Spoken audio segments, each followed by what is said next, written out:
Moments later, a big fight took place as the remaining guardians of the royals came to rescue their masters, but were met with a one-sided battle. Positioned everywhere were many different snipers that supported from all angles.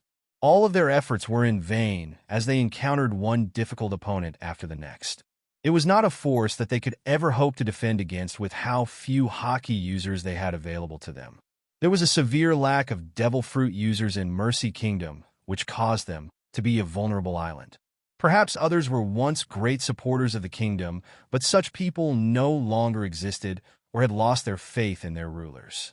If they had the power to resist, they did not have the willpower to stand up to fight for and defend those who were in a poor situation. The rulers of the kingdom had been abandoned by those who could help, and those who could have helped had possibly been wiped out during purges or other events that took place under the king's orders. If someone was not wiped out for being a threat, then they were caught up in some political scheme that ended badly. It resulted in many important figures being dragged in front of the crowd of people who remained. Off in the far edges of the Mercy Kingdom, where the docks were located, ships could be seen approaching the island in very large numbers. Each of them had unmarked flags on top of them and was packed full of armed people. They all had a rugged and rowdy appearance that made them quite intimidating. There were many telltale signs of them being related to shady organizations that were connected to all kinds of crime. There was a total of 10 large ships full of such people who had appeared to close in on the island. It was like some kind of backup measures were being put in place to ensure that everything went smoothly as planned. Since there had been no further contact, it was required even more for there to be some support in place just in case something bad did happen. Just as they were getting closer to the island, and it was starting to become clearer to many on the ships, something else started to take place. Many large ships with metal on them appeared all around and closed in on them with great speed. Before they could prepare themselves for battle, heavy and large cannonballs were fired toward their ships without giving any indication of there being a declaration of war. The cannonballs came at such a speed that made it possible for them to travel a large distance, and at such a speed that made the destructive power much greater. There were several strong combatants on board their ships, but that was not enough to stop their ships from being torn to shreds. One ship after another was sunk within a short amount of time, which caused anyone that could fight to have to swim to try to get close to their opponents. What came next were many skilled snipers that did not miss their targets, which resulted in many people being shot while they were in the water. The backup for Mercy Kingdom was wiped out within a very short time, as if their whole plans had been intercepted through their communications, which allowed for their positions and intentions to be predicted in advance. There was no hesitation in the actions of the attacking ships that opened fire right away, and there was no room for mistakes. Otherwise, innocents could be harmed by such a barrage. They needed to be certain that they were firing on a dangerous group before they did so. Most enemies that were approaching the island had been dealt with quickly, while some others disappeared underneath the sea. Whether they would be lost to the sea or would re-emerge later was still unknown, but they would never be able to recover from the trauma they suffered from such a big loss. Meanwhile, back at the platform, the king and the princess were being displayed in front of the large crowd that remained. They were bent over with their arms and necks restrained, as they had many people throwing rotten tomatoes towards them. On a platform in front of the entire crowd that remained, Jester jumped around before their eyes, pointing toward the position where the head of the ducal family had previously been put on display. "Begin, citizens. Punish the vile king who made your lives miserable." It was not just one among them who had suffered over the many long years that the king had been in power. So many hated him and those of his bloodline, yet they could do nothing about it due to their lack of power and status. It had been so deeply ingrained into each of them that they could never overcome the status of the nobility, so they had to endure whatever happened to them. If they tried to do anything, then they would be branded as traitors to their kingdom, and so would their very bloodline, who would live on in constant shame and discrimination if they were spared. The only people in the bloodline of the royal family that they ever had some hope toward were already believed to be dead. Seeing the king and the princess placed in such a vulnerable state being put on display for all to see gave so many of the citizens of Mercy Kingdom a feeling of confusion, but it also ignited something deep within them. They asked themselves if they could vent their anger as they had been told. All it took was one brave soul among them to throw the first rotten fruit toward the platform for it to ignite a frenzy among the crowd. Hit him! Get his daughter too! Rotten fruits and stones were flung from below, causing them to hit the king and the princess, who quickly lost their dignified appearances. They quickly became messy-looking, filled with all kinds of shallow wounds and other things staining their once pristine clothing.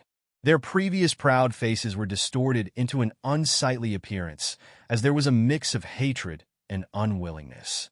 Just as everything was taking place on the platform, and the show was slowly coming to a dramatic finish that Jester planned to perform personally, an unplanned and unexpected change took place. A figure ran through the large crowd with great agility before leaping up onto the stage. They were dressed in a black cloak, hiding their appearance underneath as they stood opposite Jester, who was trying to distinguish if they were an ally or if they were an enemy. The wind blew onto the hood of the cloak, causing the appearance of the unexpected intruder to be revealed.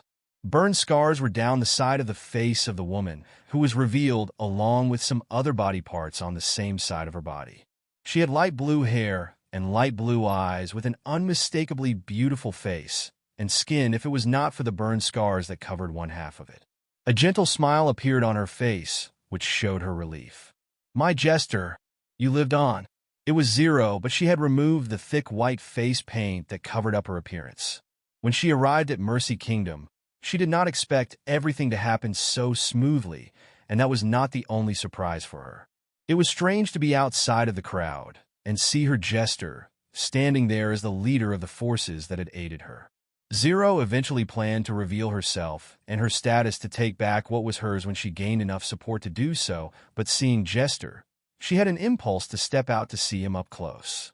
Jester's smile froze for a moment, becoming very strange. There was a clear sign of his emotional state being shaken as he gazed toward the woman opposite him. The voice was so clear that it brought back so many fond memories. One person who he believed to be gone in the world was in front of him.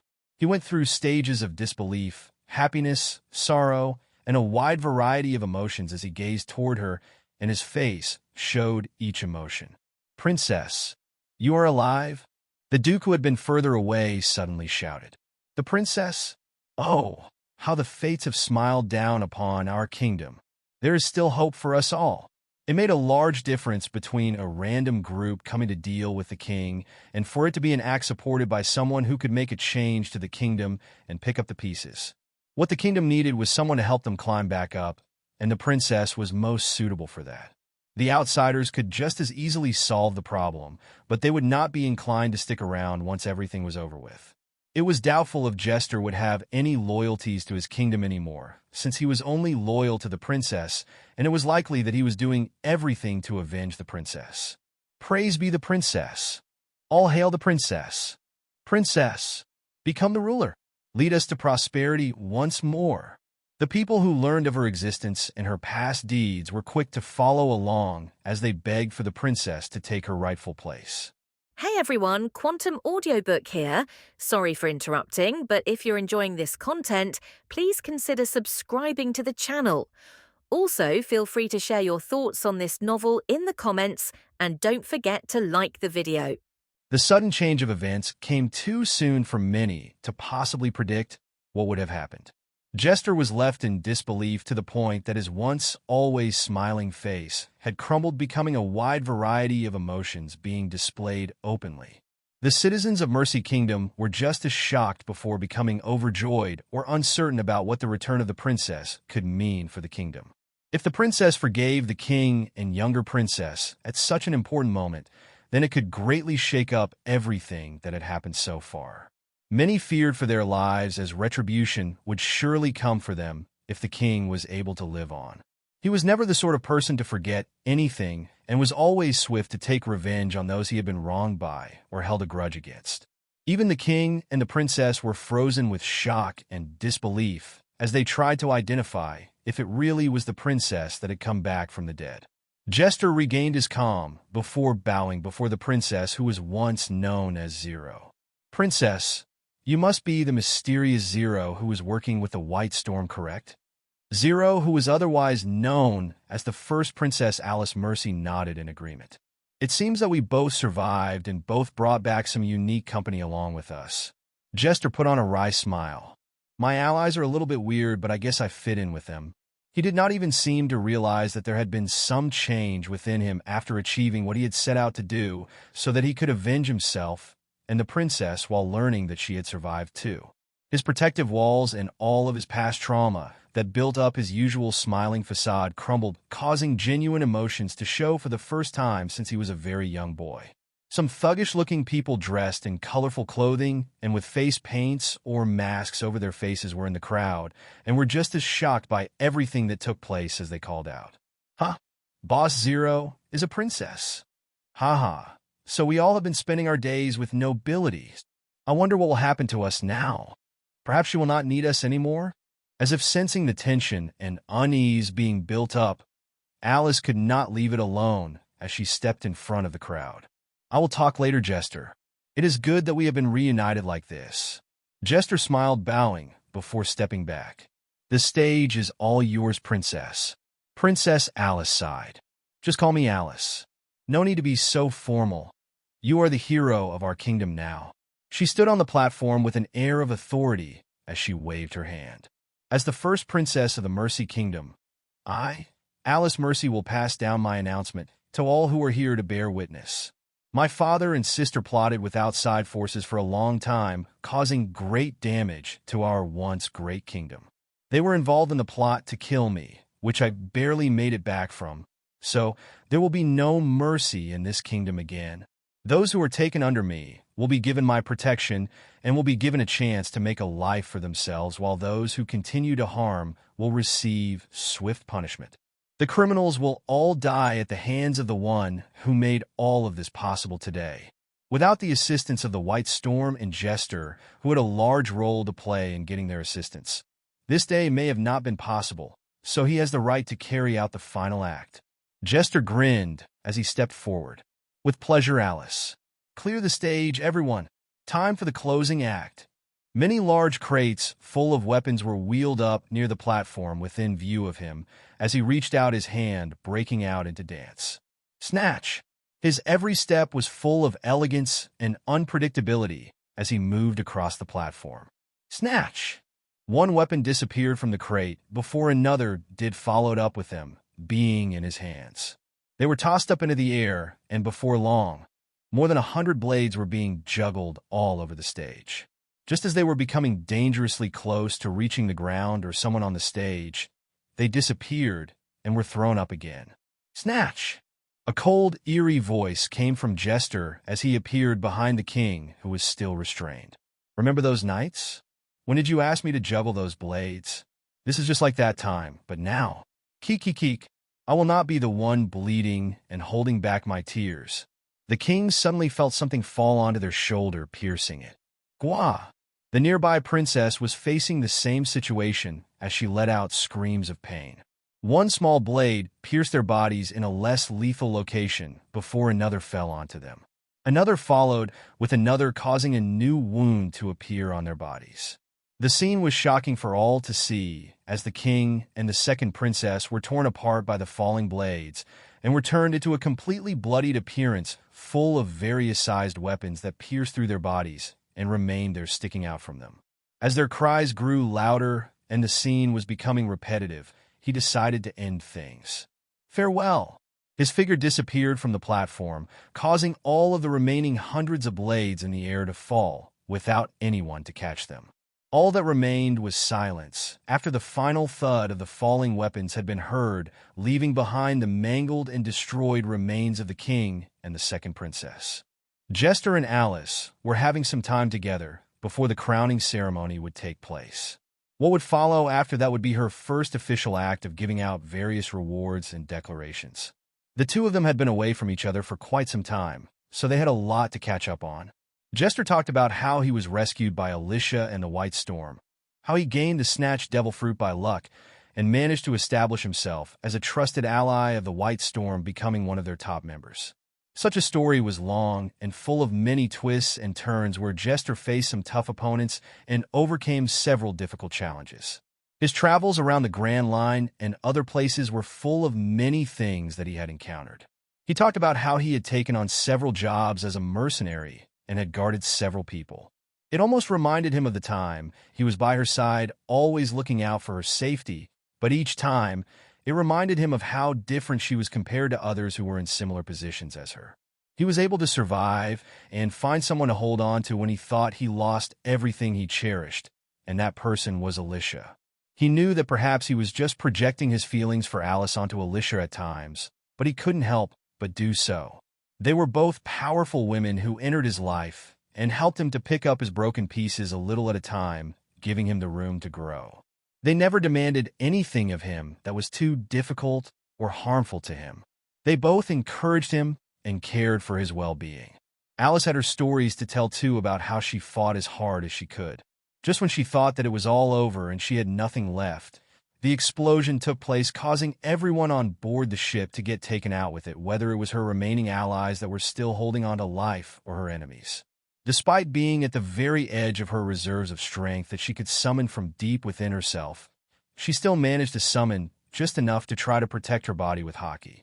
The blast was powerful and caused her to be burned up as she was thrown off the ship into the water. The small amount of hockey protection was what saved her life, and so was the water that extinguished the flames on her body. The damage had already been done by the time she hit the water, and it caused there to be some burn wounds being left on one side of her body.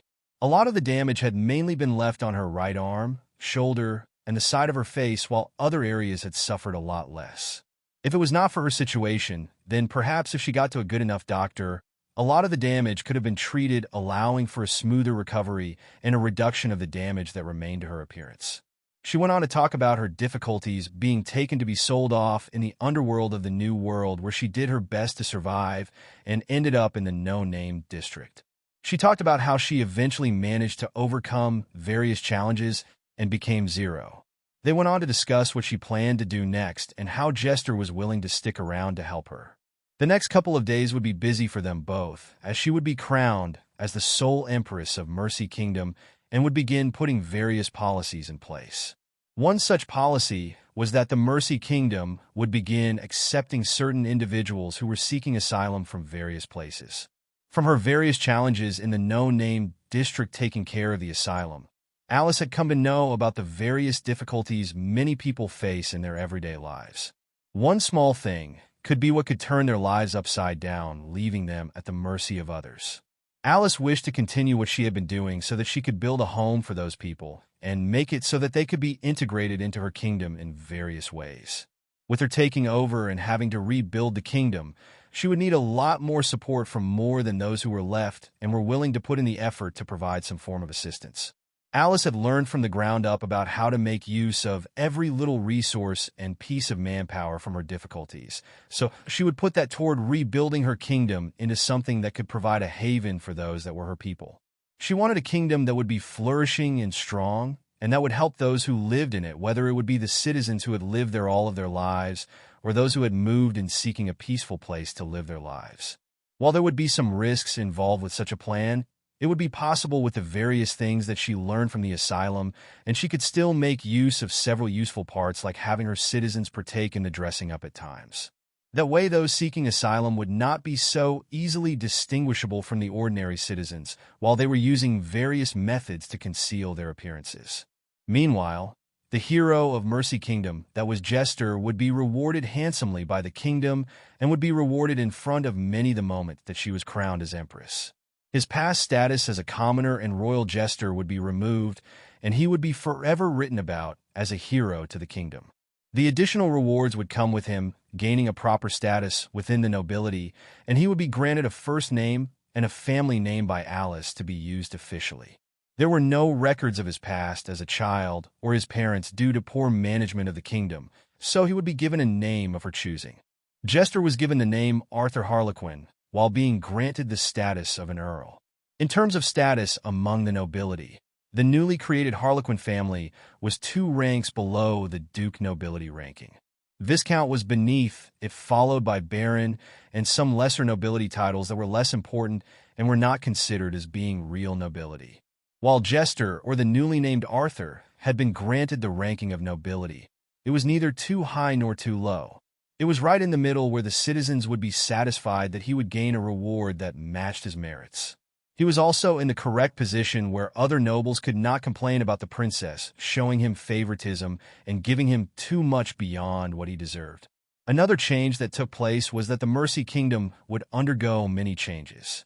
To facilitate for such changes, the kingdom would need something to symbolize a new start. The Mercy Kingdom would no longer be known as the Mercy Kingdom, and it would be known as Haven in the future. The Kingdom of Haven would be, as the name suggested, it would become a haven for anyone that truly needed it, and it would be such a place for its citizens. Arthur was busy updating Alyssia on everything that had happened along with his plans. I plan on staying here for some time. I now have a lot of responsibilities and many things to do. He wanted to help Alice rebuild the kingdom while he had to deal with what came of his newly attained title. Alyssia was still in Zoe, spending time with her family and assisting with various developments to better the lives of the minks. She was sitting in a relaxed state with a transponder snail that had several details similar to a jester. "I can trust that you will be using your new title to help assist with the plan?" Arthur responded a moment later. "I plan to be the person who will be the bridge between Haven and the White Storm. I will actively take part in building the branch and managing it, so you do not need to worry." Alyssia let out a sigh of relief. "I kind of figured everything out once I met Alice or Zero at that time. It was quite easy to put the clues together. I could have prevented their meeting, but that would be me being too greedy to keep him by my side. It has all seemed to work out for the best, though, so this is not such a bad result. With a new ruler and changes being made within Haven, it was quite beneficial for Alyssia and the White Storm. Arthur staying in Haven was not as bad as she thought it would be, and it would allow him to assist with the branch. While she had not lost him to Alice, he would be preoccupied with some other things and would no longer be at her complete disposal. She never wanted a loyal puppet, and it was better for her people to have their own lives and priorities.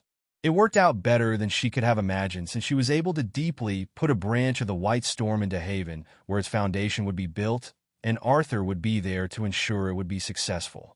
There could be some interference from inside and outside in the future, so it was a requirement that there would be someone trustworthy to look over it all. Not all of the underworld things had been dealt with yet, so there was still a lingering threat that existed. It had been found out that there was an underworld boss who was behind everything. They were primarily using Mercy Kingdom as one among many bases of operations where they had secret places of storage for all kinds of goods. If someone needed anything stored away safely and secretly, then a lot of it would be sent to one of their bases.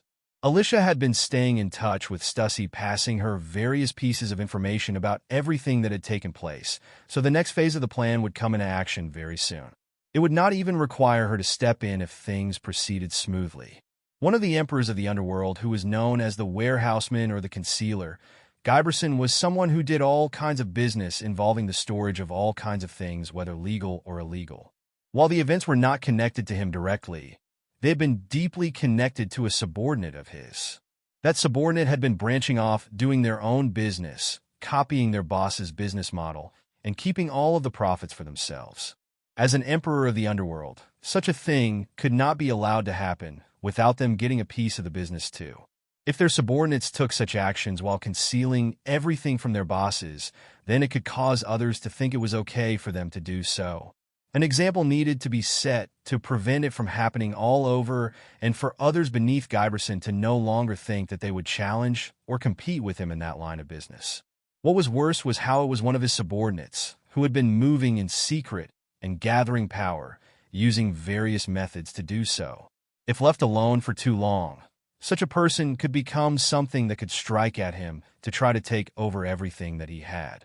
Alyssia expected that the problem would be solved if Giberson came to know of such treachery within his followers. Alyssia did not wish to be the one to solve every little problem that her people had. It was not because she did not wish to help them, but it was more about the fact that they had the potential to solve the problems on their own or with a little assistance. She helped them out when they needed it and gave them the tools needed to accomplish what they had set out to do.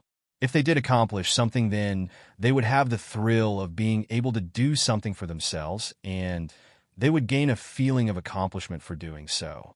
Not all of her crew members had a tragic backstory or some major villain that needed to be stopped. Some of those in her crew, who were her most trusted people, had a wide variety of backstories that were quite common or ordinary. Some had already had their major problems dealt with, or they did not have any big end goal. Some were just there with her for the adventures, while others were with her for the bonds they had forged. Others were with her since it was very beneficial, and she provided them with many opportunities. Medea Belmani was one among her crew who had a tragic backstory, and so was Jester, who had gained the name Arthur Harlequin. Each of her crew was keeping themselves busy with their various roles as more time began to pass by. Some were living quite peaceful lives while others were keeping themselves busy with different challenges.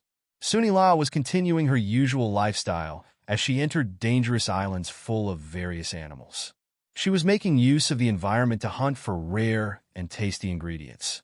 Sunila considered herself more of a gourmet hunter than anything else, so it brought her great joy to hunt and go on various adventures to obtain many high-quality ingredients to make into something very tasty that she would have for herself or share with her friends. She enjoyed the thrill of the hunt, and it was the kind of lifestyle that quite suited a warrior like her, who came from the Kuja tribe. Lucier was helping to assist Isa and to keep them safe as Isa managed the businesses in the New World. Someone needed to keep them safe from unexpected threats, and they were considered as the most vulnerable of the crew. They may have improved over the years, but they did not quite possess the same physical talents as everyone else. Everyone had a devil ape to protect them, but it was unknown if that would be enough to completely protect them. Ivy possessed quite a lot of talent despite her poor physique, but she had recovered a lot since meeting Alyssia. Her main issue was that she did not have enough time to catch up to those that were just as talented, so she still relied heavily on her pop green. She had Ting and Tun to assist her too, so she was considered as not being such a vulnerable target as Isa or in the New World. Nika was settling in well, where she was staying as she increased the various defenses of Raijin Island. She was occasionally checking in with Alyssia as they exchanged ideas and talked about their plans. Archie picked up the others from Mercy Kingdom and took the various crew members to the other island where the rebuilding plan was being put into motion from the remaining island that Alyssia had saved from some viruses. The island already had some people in place to rebuild the island, but it still required some of the crew to be there. Since Arthur had got support to set up a branch in Haven, there was no longer that big of a need for others to remain. Medea, Ushvin, and Bumbun were busy with their space travel as they were on their second journey away from the planet. They would soon be arriving at a location where they would be able to explore and get to know more once again. Meanwhile, back in the first half of the Grand Line where the remaining crew members were located, Alfred was always kept busy with everything involving the businesses of White Storm. Pascia continued her usual jobs as a model and a spokesperson, and took up various other roles as she became a very popular individual that many admired and looked up to. Her fanbase had grown rapidly, and so had the amount of events that she took place in. Tristan became even more famed with each surgical feat she achieved as she continued to save more lives. Clifford moved around from one dangerous island to the next while continuing his mercenary and bounty hunting tasks, causing him to become a famed and feared swordsman. Tristan and Clifford were usually the most active when it came to being able to assist Alfred with certain tasks so that the White Storm could continue to run smoothly and not suffer any big losses. Zahayajan assisted them sometimes, but he was usually too busy honing his forging ability so that he could reach a higher stage. His dream was to be able to forge a type of weapon that surpassed the greatest weapons that existed in the world, whether it was the cursed or black blades. Meanwhile, some others that remained were busy getting some things done, as some changes were about to take place within the recent movements of the White Storm. Archie was moving around as he enjoyed his time sailing around the New World. He would occasionally stop by Zoe or other places so that he could see how things were progressing on some islands. Out of everyone else on the crew, it seemed like Archie much preferred life at sea, so whenever he got the chance to set sail, he was the first to volunteer to head out somewhere new. He always kept a transponder snail close by him in case of emergencies so that he could head out right away when he was needed. It seemed like such a time came once again as he heard the transponder snail. Hello! His appearance had changed a lot compared to the past, as he seemed to have grown much larger after completing his full Sulong bloodline transformation and maturing a little over his adventures with Alyssia. He was already much taller than her, like several other males of the mink tribe. He may not have been the height of someone like Cat Viper, who was 17 feet 1 inch tall, but he was not too far behind as he was around 16 foot tall, which made him the biggest person on her crew, excluding some others who were not officially a part of the crew like giant mercenaries. Meanwhile, the other male mink on the crew, who was Clifford, was around 14 foot tall, almost 2 shorter than him in height after he too had completed his full transformation. Even Alyssia, who was considered tall for a female and the tallest female on her crew, with a height of 7 feet 7 inches, still seemed quite short when stood close to them. Unfortunately, his build did not allow him similar advantages as Cat Viper, who was very agile despite his large size. Archie was slightly more durable and had more stamina and strength, but he was lacking when it came to speed. Electro could aid him in increasing his speed, but he had always been slower than other minks and could not figure out where his strengths lay until Alyssia came into his life. She encouraged him on his dreams of becoming a shipbuilder and a helmsman while giving him tips on how to overcome his doubts about himself. She taught him that every mink was unique and had their strengths. It was best not to get too caught up with how most others did things and what was considered the best style of fighting for everyone. He could use his strengths his way, and he could use his electro in ways that suited him best. His large body allowed him to endure more than others, and he used simple moves when enemies showed some form of weakness. His electro was primarily used to increase the destructive force of his attacks, while sometimes being used to cover his body or armor, to turn his defenses into things that could allow him to damage them when they struck him. The Quake Devil Fruit power he gained helped to enhance his abilities as it increased his offensive power greatly, and could use it to disrupt the rhythm of his opponents without needing to directly touch them or catch them. After gaining some mastery over armament hockey and observation hockey, he became even more deadly as a fighter, making it incredibly difficult to take down by normal methods. Even if he did not possess Conqueror's hockey, he was someone who would be able to survive in a new world with few that could endanger his life. Archie heard the familiar voice of Alyssia, who sounded quite excited. "Yo, Archie, ready for another outing? I need a ride, so come pick me up. I need a favor from you too." Archie became a little joyful. "Hey, Allie, what do you have in mind?" After talking for quite some time, Archie set out once again to go and pick up Alyssia before heading toward the next destination. They were not the only ones to begin moving in various ways, as others received similar messages from Alyssia to begin moving. Ivy used her pass to take her across the red line earlier, so that she could take Ting and Tun along with her. They quickly got picked up before getting taken toward Rika Island, where Ein was located. It was a quick job that they needed to do before they would return to where they were previously. Many people were gathered together near the edge of the island, as if awaiting something.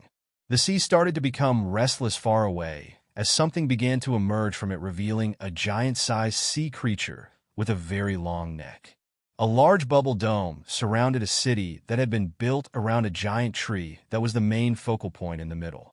Some other areas were covered in some forest and mountains with small parts that had some water sources in several parts. Upon seeing Ness revealing itself from underneath the sea along with the underwater city it carried on its back, another change started to take place on a couple of parts of the island. The ground started to shake all of a sudden, causing several cracks to form in different locations around Rika Island. A lot of the dirt began falling through the cracks that opened up before the land itself in various parts of the island began to rise. The shipyard and docking area seemed to float up into the air, carried by the solid ground beneath it. That was not the only change that took place, as much further away, a castle surrounded by its protective stone walls began to rise into the sky too. I did a lot of the work to make all of the needed preparations, but the float devil fruit was what was required to complete the task, as Ting took control of the parts of the island, causing them to float toward the sea rising higher. The bubble dome on the back of Ness was taken down, allowing for the pieces of land and everything on top of it to safely land on a section of the island on the back of Ness, where it would begin to be integrated into what already existed. Everything that was once connected to the white storm that remained on Rika Island had been taken away by Ness as the bubble dome formed once more and it began to be submerged in the sea again. Monera made a short appearance, greeting everyone before going back to aiding with the building of the underwater kingdom that she and Alyssia had dreamed of. I was sad to see a lot of her efforts be taken away, but she knew that many of her automata would be best kept hidden away from the world where they could be of use. Dr. Tsukimi seemed more comfortable with staying to watch over them and helping with little things in the underwater kingdom, so he quickly said goodbye to her as she was going on with her journey. I'm already too old for adventures. Just let me do what I can to aid this place. Ayn showed a look of sadness. Okay, I wish you could come too. Her bag was packed full of various gadgets and other things that she was working on, whether it was some books full of sketches and blueprints or some other things. Ayn followed along with Ivy as she was packed up and ready to go after Alyssia had called her earlier. Ayn and Archie were not the only ones to begin making a move from where they were currently. Tristan finished treating a patient after taking in many, providing many with life-saving medicines and surgeries, but the patient she just treated would be her last in that area. She had already spent a long time making great progress, but it had halted recently, causing her to feel like she needed something to let her take another step forward. Like others of the minks who had been transforming from the serum that had been taken by them all, Tristan had taken on the full appearance of a Sulong too. The ship carrying Ayn, Ivy, Ting, and Tan had arrived just in time after she closed the clinic that she had been working out of for so long. After getting on board, she began her short adventure along with them before they finally arrived next to the red line where they used their newly obtained passes. If there was any big benefit gained from Alyssia becoming a warlord, then it was for her allies to be able to cross the red line without there being any big costs involved and without them being bothered by others. There were no checks involved, and when their passes were shown, they were able to pass through without a single incident. The ship that transported them was allowed to go on its way without issue, while the ship that arrived on the other side had several others ready to pick them up. That ship continued on its way after picking them up. Meanwhile, Nika was venturing through Ryjin Island, looking over the various defenses that were in place. She made one final stop over to the tower that she stayed in after finishing her checks. There was nothing out of place, and everything seemed to be functioning well. Even if she left, it would be difficult for others to invade the island effectively. The citizens of Ryjin Island had been able to rebuild after she joined them for so long, and it was very likely that they could defend the island themselves if they were left alone. The only thing that would cause them to fail to do that would be an incredibly great threat that would be able to stand up to many inventions she put in place, and some of the weapons she had armed the citizens with. The amount of people who would be capable of such a feat would be very small, but Nika wanted to check over every little detail so that there would be far less room for there being any major damage done to Ryjin Island. Nika had come to like it in Ryjin Island, and she had become quite close with the citizens living there, so she would not want any harm to come to them while she was away. She started packing away her latest inventions, blueprints, and many other things like materials that she could use in the future before locking the rest that she could not bring in a vault she had built. There would be a day when she would return, so she needed to make sure everything would be there waiting for her. She built the vault quite some time ago, and it was very well hidden and sturdy enough to keep out almost anyone, so her things would be safe until her return. Once she got far enough to the edge of Ryjin Island, she said her farewells and made some promises to return while informing them about some things she had put in place and any other changes that would take place while she was away. The MMA started to appear off in the distance before docking in the port area. Nika stepped forward, taking a step onto the MMA, where she saw many faces she had not seen in a while. "Hey guys!" She flashed a cheerful grin as she remembered how she encountered each person and came to be close to them. Alyssia and Tristan were her childhood friends who she got to know due to Alyssia studying some things alongside her. When Tristan was studying medicine with Dr. Miyagi, Alyssia popped in to learn some things, but she spent other days messing around with Nika. She did not know a lot of people back then and was far too focused on learning how to invent various things that interested her. If it was not for Alyssia, then she may have lived a life away from others, as she secluded herself away, only ever caring about her next project. Nika and Alyssia shared their younger years discussing fun and new ideas together as they bounced one idea off each other before moving on to another. They eventually came to get close through those exchanges, and then Tristan and Bun Bun were being introduced into her life gradually. While she did not have an interest in medicine, there were things that she found interesting when Tristan and Alyssia tried to include her in some discussions. That eventually resulted in them discussing how some inventions could be useful in helping others when they combined some of their mechanical and medical knowledge. It was usually Alyssia who played the role of mediator between her and Tristan as they got to know each other better, but she also played a role in letting them better understand each other. They could both be quite hard-headed and stubborn when it came to things they deeply cared about, so there were times when they found it difficult to find a compromise between them on some discussions they had. It was usually Alyssia who was the one to come up with solutions and compromises to satisfy both of them. It was the same when new people got introduced to their group and their group became larger. Alyssia played the role of bridging the gap between each of them, allowing her to get a little closer with Bunbun despite their very different interests. Bunbun was a lot more outgoing than she was, while she shared a lot in common with Alyssia in the way she liked learning martial arts and other things like that. Archie was easier to get used to since he had an interest that could be easily translated into her interests with the help of Alyssia too. Clifford much preferred swordsmanship, so all that he ever had an interest in when it was related to her work was if she was making a weapon of some kind. After growing up and setting out from Zoe, her world expanded even further, allowing her to experience much more. All of the adventures and people she met along the way caused her to be endlessly inspired to create new things that she would not have thought about before. Archie passed by Nika as his large size towered over her smaller body. Among the minks in the White Storm, Nika was the smallest female, who was only 4 feet 8 inches tall after she had completed her full Sulong transformation, causing her to grow more in height than what she was before. The large size difference between her and Archie made her look even smaller when stood next to him. As Nika reached out, she patted the leg of Archie once before moving forward again. "Take care of them, big guy." Archie flashed a big grin as he practically kneeled so that he could reach down to her height, and then patted her head playfully. "I will. Go have fun." Nika pouted as she felt like she was being treated like a child by him, so she hurried her footsteps further onto the ship. So annoying. Stupid big fool.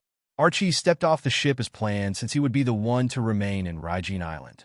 It was a good place for him to lay low for the time being, so that he would not have to show himself often on the seas of the New World, so that he would not so openly broadcast that he had the Quake devil fruit enough to become a target. If there was a big problem on Raijin Island, then he would be the final line of defense. Alyssia considered bringing her with him on her journey, but while he would gain some benefits from it, the benefits would not be too great compared to a lot of the things that Alyssia had already passed on to him. There were only so many schematics of ships that he could look over and build before he had eventually gained complete mastery over them. If there were some improvements to be made to what he already was capable, then it would not require him to go on the same adventure as Alyssia and the others. There were many things that Nika left on the island that he could play around with, and he had been given some other things to look into. Ships were not the only means of transportation in the world, and he had already been building some of them with the assistance of what Alyssia provided him at times. It caused him to gain many new ideas that could be applied to the designs of his ships too. Those improvements allowed for new functions to be added to his ship schematics that were not there before, and that would allow for multi-purpose ships to be built for all kinds of needs to be met. Other functions would be greatly improved in other ways, allowing for the offensive and defensive capabilities to greatly be increased. Even mobility and other aspects would receive significant boosts. His ships would be capable of achieving feats that no other ships could ever hope to achieve. Some would be extremely suited to transporting a massive amount of heavy goods across dangerous seas on a large scale. Others would be able to travel underwater. Others would even be capable of flight and space travel if he was able to improve just a little bit more. He had to rely on those like Ein, Nika, Alyssia, and Ushvin for some parts, but he was gradually coming to understand each thing a little at a time. Since he was in the place where Nika had been working so busily, many materials and other things were being left behind that he would have access to while going through some things Alyssia had left him. He watched the MMA sail away with a smile on his face, before entering deeper into Raijin Island, where he received an overly warm welcome. Despite telling the citizens living there to tone their reverence and respect for those among the crew who had achieved their full Sulong forms, the citizens still worshipped them and treated them as guardian deities. So many had continued to believe in what had happened in the past, whether it was due to them fully believing in the lie and performance they were given, or it was due to the effects of what happened later. No matter what the truth was, many already believed in Alyssia and the other Sulong of her crew who had created such positive changes to their island. Nika alone brought so many advancements and changes while protecting them from constant threats that they grew even more grateful and faithful, even if told to treat them normally. Even if they were told that everything was one big deception, there would still be a large population of citizens who had their lives changed in such a positive way that they would not care about the fact that they had been deceived. Nika and the other Sulong had already become God's messengers or guardian deities to Raijin Island, and that would be something that they wanted to hold on to. Archie was welcomed by them all, as some people even bowed down in his presence, which caused him some embarrassment. He eventually got escorted to where Nika had been staying, but quickly found that the space made him feel quite restricted.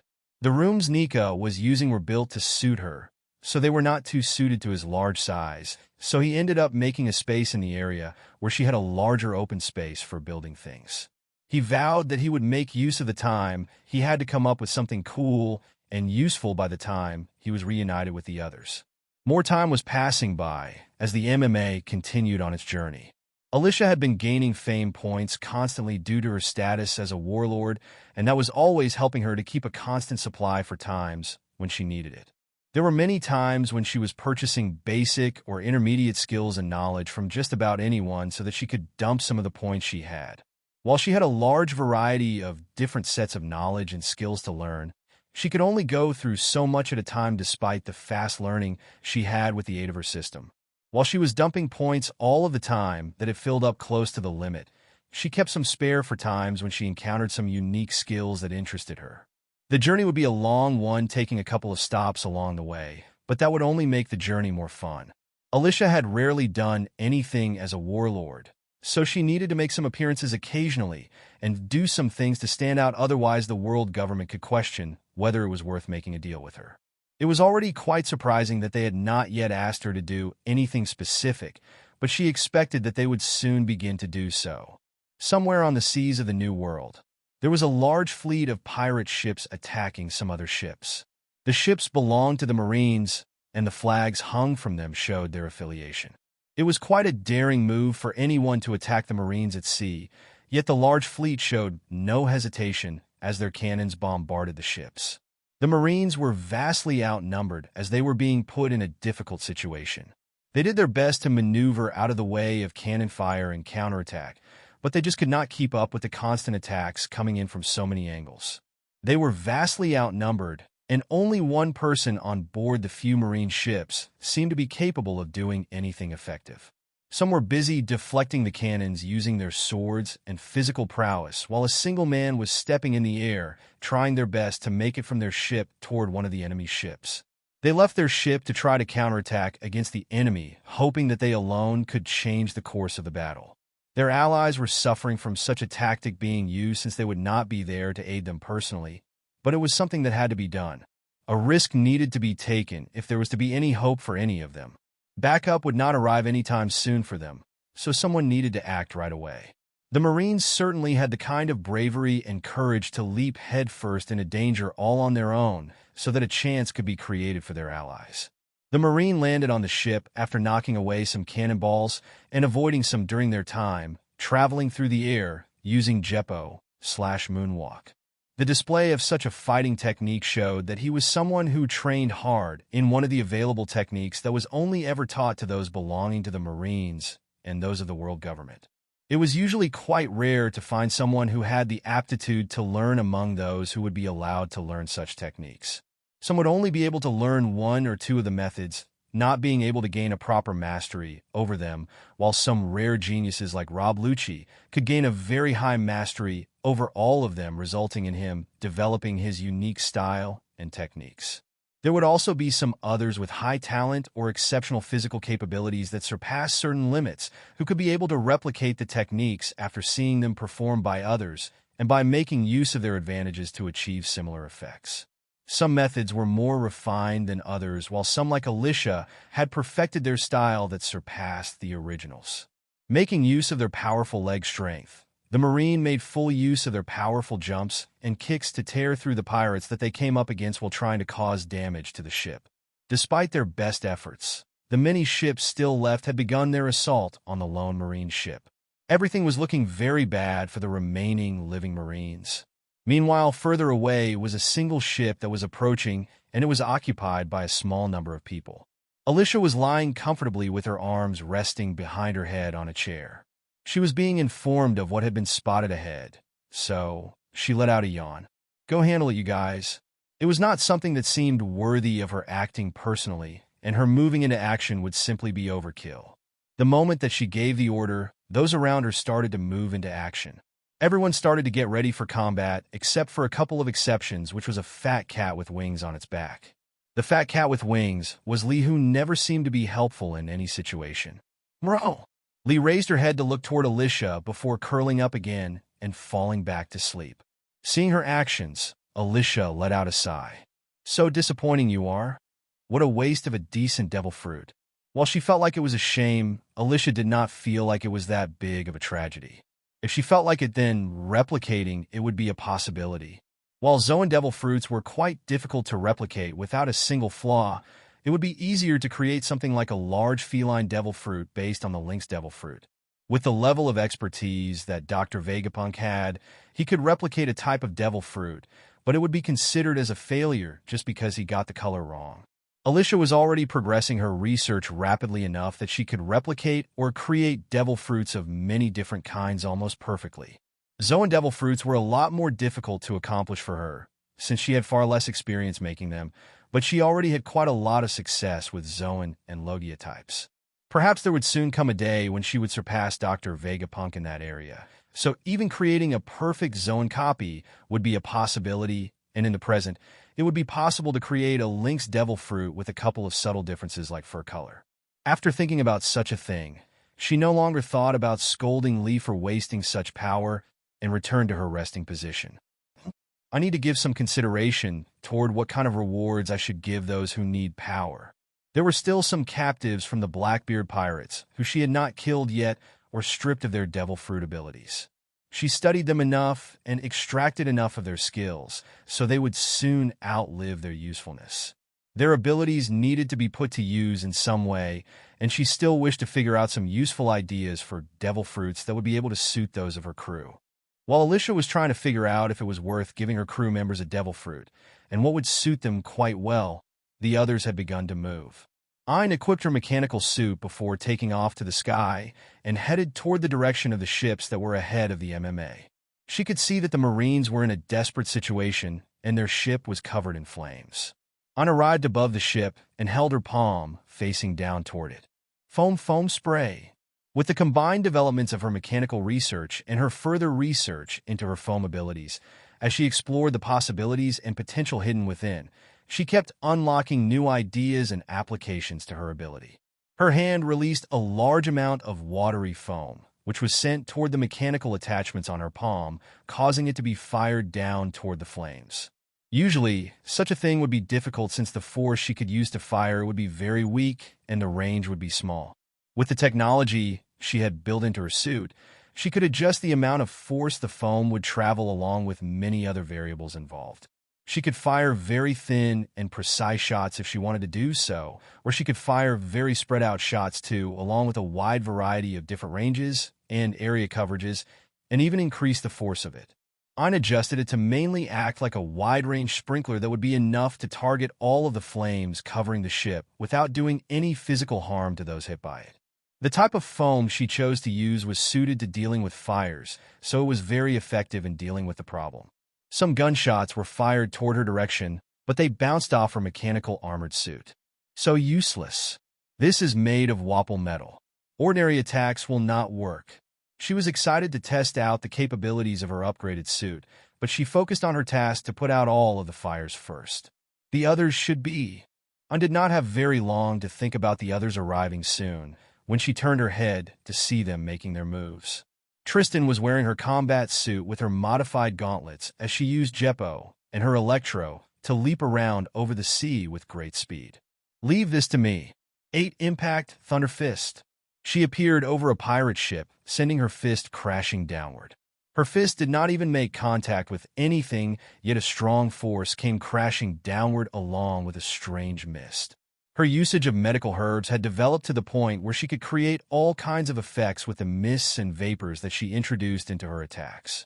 The force of her punches sent those toward her targets, allowing her to not have to engage in a direct battle with many.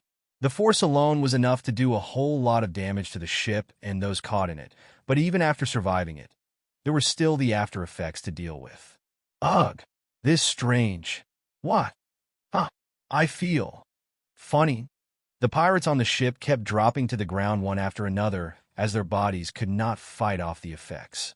Tristan only used one punch to deal with so many of them in a single instant, but she was not done. She disappeared from where she was and appeared over another ship as another punch was sent downward. 8 Impact Thunder Fist. Another was not too far behind, and that was Nika. Electro surrounded a lot of her body as she moved above the sea, holding a large gun. She jumped up onto the ship, appearing in front of a large crowd, then pulled the trigger. Bye-bye. She grinned as she pulled the trigger, and what followed was her electro surrounding her gun, and many electrically charged bullets were fired out rapidly, spraying into the crowd, creating a very messy scene. Wow, this one is lethal. She couldn't help but comment before she jumped off the ship to go to the next ship. Something was thrown by her that began to roll over the deck of the ship. Huh, what is that? Do not touch it. The pirates who noticed something strange about it began to back off and warn the others, but it was too late. A large pulse of electrical energy burst outward from it, sending many flying backward and causing them to either be knocked out or be stunned on the ground. Nika admired her handiwork and sighed. These are a little less lethal, but are very useful indeed. Ayn finished her task of saving the marine ship, so she appeared on the deck of a pirate ship, and she sent out a widespread burst of thick foam out in front of her. Foam cloud. The soft foam hit the bodies of the pirates and stuck to their bodies before becoming a little harder, making it more difficult for them to move around. Arcs, what is this stuff? I cannot move. When the 3 of them moved, a large amount of pirates were wiped out in an instant, making it look like they were nothing but cannon fodder. Alyssia was watching everything take place through some binoculars as she continued to lie down sipping on a Diet Coke. Ah, so refreshing. Alyssia continued to watch as the 3 of her companions continued to cause a large amount of damage to the pirate fleet.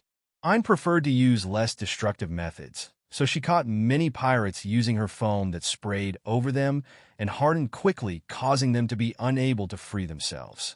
Even the strongest among the pirates seemed to have a lot of difficulty freeing themselves, similar to how Mr. 5 used his wax devil fruit to hold onto the giants Dory and Broggy along with Zoro and others with ease. The faster that it covered vital body parts, the easier it was to prevent them from escaping. The Wapple metal made it so that even the most deadly of combatants could not easily break through her mechanical suit.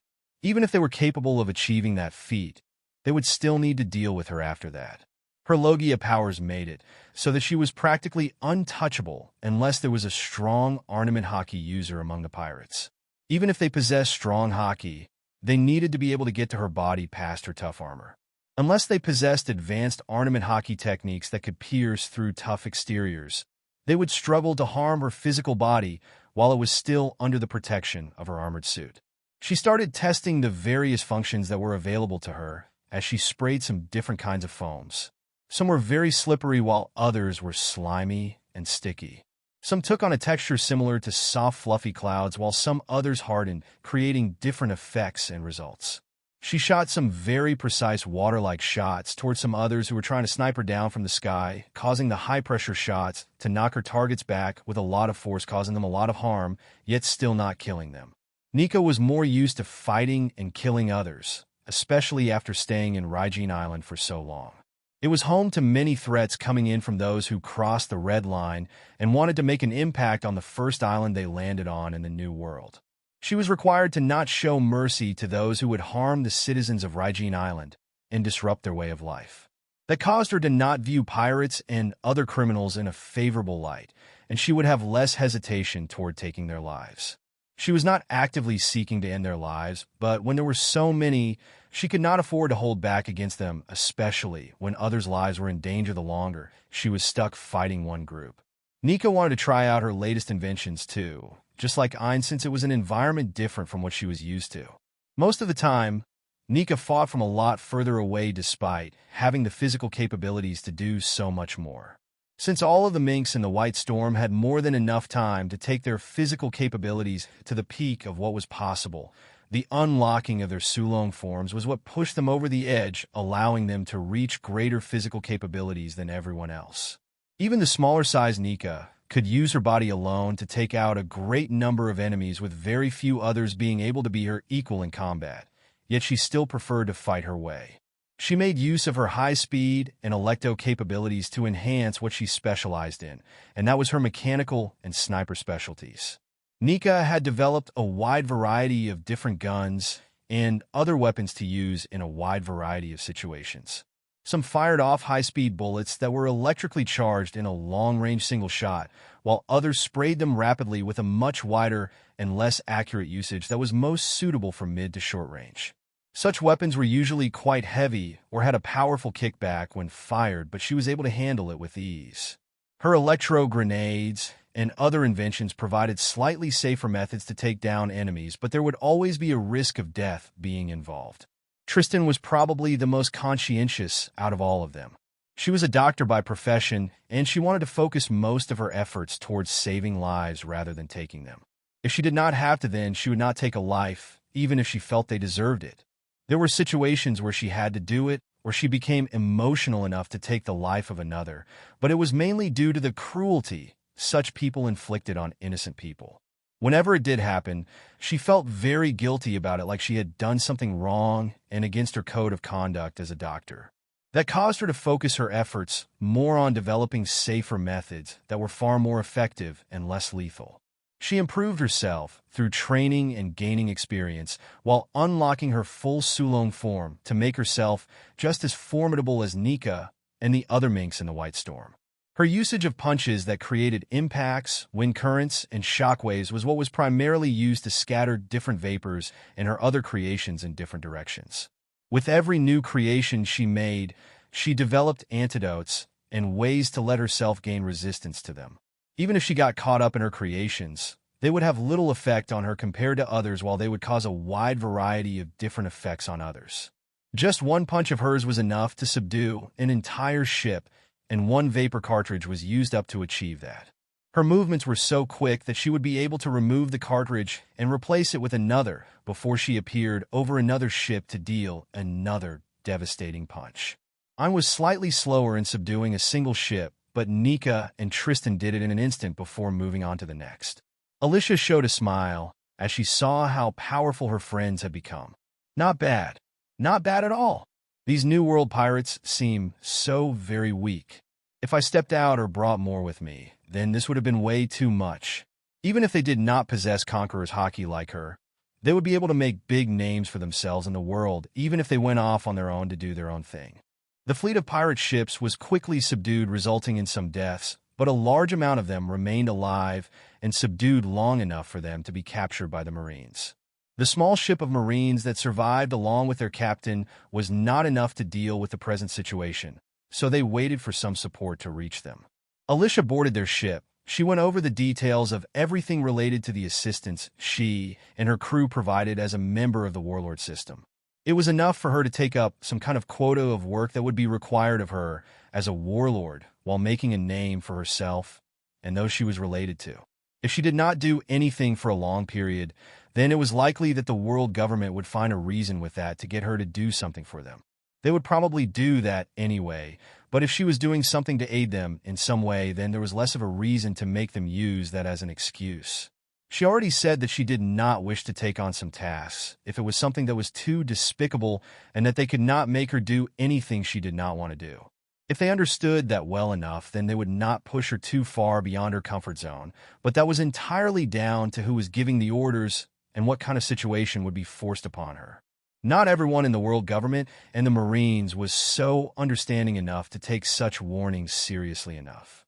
If they wanted something to be done, then they would use whatever methods and power they had at their disposal to get her to bend the knee. With the time left until certain events would begin to unfold in the world, Alyssia just wanted to buy as much time as she could for herself and her allies, even if it meant making some efforts toward fulfilling her role as a warlord. As a part of her various duties, there were some benefits involved too, like collecting any bounties and getting a cut from the ships and other things the pirates had. All it took was one call to her allies within the White Storm for them to come out and salvage the ships before anyone else got to them, before the Marines took the rest. She defended what she could without being overly greedy to make the Marines have a very poor view of her. Alyssia wanted to appear to be fair in the way she handled things. She was not too greedy to take everything for herself, but she was not a pushover either. If it was not for her intervention, then the pirates would have won in that battle before backup arrived, and they would have gotten away. Not only did Alyssia's crew members take them all down, but they saved the lives of many Marines, so it was not unfair of her to take a certain percentage of everything.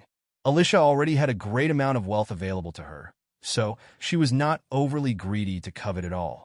Along the way on their journey, Alyssia and the others continued to make several stops on islands as they quickly dealt with pirates they were passing by that were causing disturbances, causing them to gain quite a lot of notice from many in the New World. While they went on their journey, news of another thing began to become known to the world too. The incident was named the Rocky Port Incident, where a former Rocks pirate named Garchu'd was the ruler of Kan-Gar-Chu. Trafalgar Law was responsible for the major incident, while a lot of the details were not publicly known. Captain Kobe protected the citizens during the incident, as well as assisting in Garchu'd's defeat at Blackbeard's hands. Law stole 100 hearts of pirates, but there had yet to be any mention of there being any further information about him, like he had yet to decide what to do with them. Perhaps something had changed with him since Alyssia took up a position in the Warlords, or he was just waiting for the right moment to do as he planned. Kobe was widely acclaimed as a hero from the incident, and Blackbeard took over Kan-Gar-Chu after Garchu'd was dethroned. The MMA passed through a couple of places before arriving close to where an island was off in the distance. Off in the distance was a more advanced island than the ones they had visited so far. There was something very unique about the place which sparked their curiosity and excitement. The MMA took them to the port where they docked safely and stepped off it onto the land. The MMA had been cleared out of anything that Alyssia did not want sitting around and being discovered by anyone she did not want to see. That included her various experiments that were being kept hidden away on Zoe, where nobody else but Val was overseeing everything. Even some devil apes remained with her parents to protect them, while Ghost was staying on the island she was developing where some of the Whitebeard remnants were hiding out. K1 remained by the side of Isa to assist her with many things to run the White Storm and provide additional protection. Alyssia stepped off the MMA and let out a sigh. So this is the level of what he has achieved. I wonder what it will look like in the future. From the information that she obtained from Vegapunk, or whatever was acting in his place during times that she obtained some skills from him or them, Alyssia was able to figure out that Vegapunk was located in the New World. His location was not that far from Wano, where she visited previously, and it was located in such a convenient location that quite suited her needs. Egghead Island was where Vegapunk had set up his base of operations, which was just one trip from Wano, if the New World version of the log pose was used. Since she already visited Wano once, it took far less time to get there a second time than all it took was for her to make the correct decision on which direction to take from the three available. Her navigation skill was already maxed out, so it was very easy for her to gain what little information she needed to be able to navigate toward her intended route. Alyssia never got to read past a certain point in the Wano arc, so she never got to know about what came after that. She had to figure out the rest of what information she gathered in the world, so she guessed that Egghead would be a location where she, Nika, Tristan, and I would be able to improve themselves further. The number of skills available on the island seemed to be in great supply, since Egghead was full of capable people. Alyssia was the first to step off the MMA that had been docked on the edge of Egghead Island. Her arms stretched out as if taking in all of the sights and other things around her. Ah, how wonderful! Nika narrowed her eyes as she followed closely behind. This place looks quite cool. This should be quite a fun place, like you said. Her creativity and willingness to learn had been triggered by the various things she saw before her eyes. Ayn pushed her glasses up the bridge of her nose, adjusting them. As expected of Dr. Vegapunk, Dr. Tsukimi would have loved to come here. If there was anyone who looked up to Dr. Vegapunk very highly, then it was Dr. Tsukimi and Ayn, who was his student. I was very happy to be able to be given the chance to step onto the island that Dr. Vegapunk had been developing, but she felt a little sad that her mentor could not do the same. Tristan looked around with eyes filled with curiosity. This place does seem different. The people here looked to be in high spirits and great health. Tristan was very surprised to see that the physical conditions and mental conditions of the citizens seemed to be healthy and without any telltale signs that there were any abnormalities present on the island. It seemed far different to St. Poplar, where she had been staying when she opened her clinic there at first. There was never a short supply of people who had some form of physical problem or were suffering from serious mental troubles.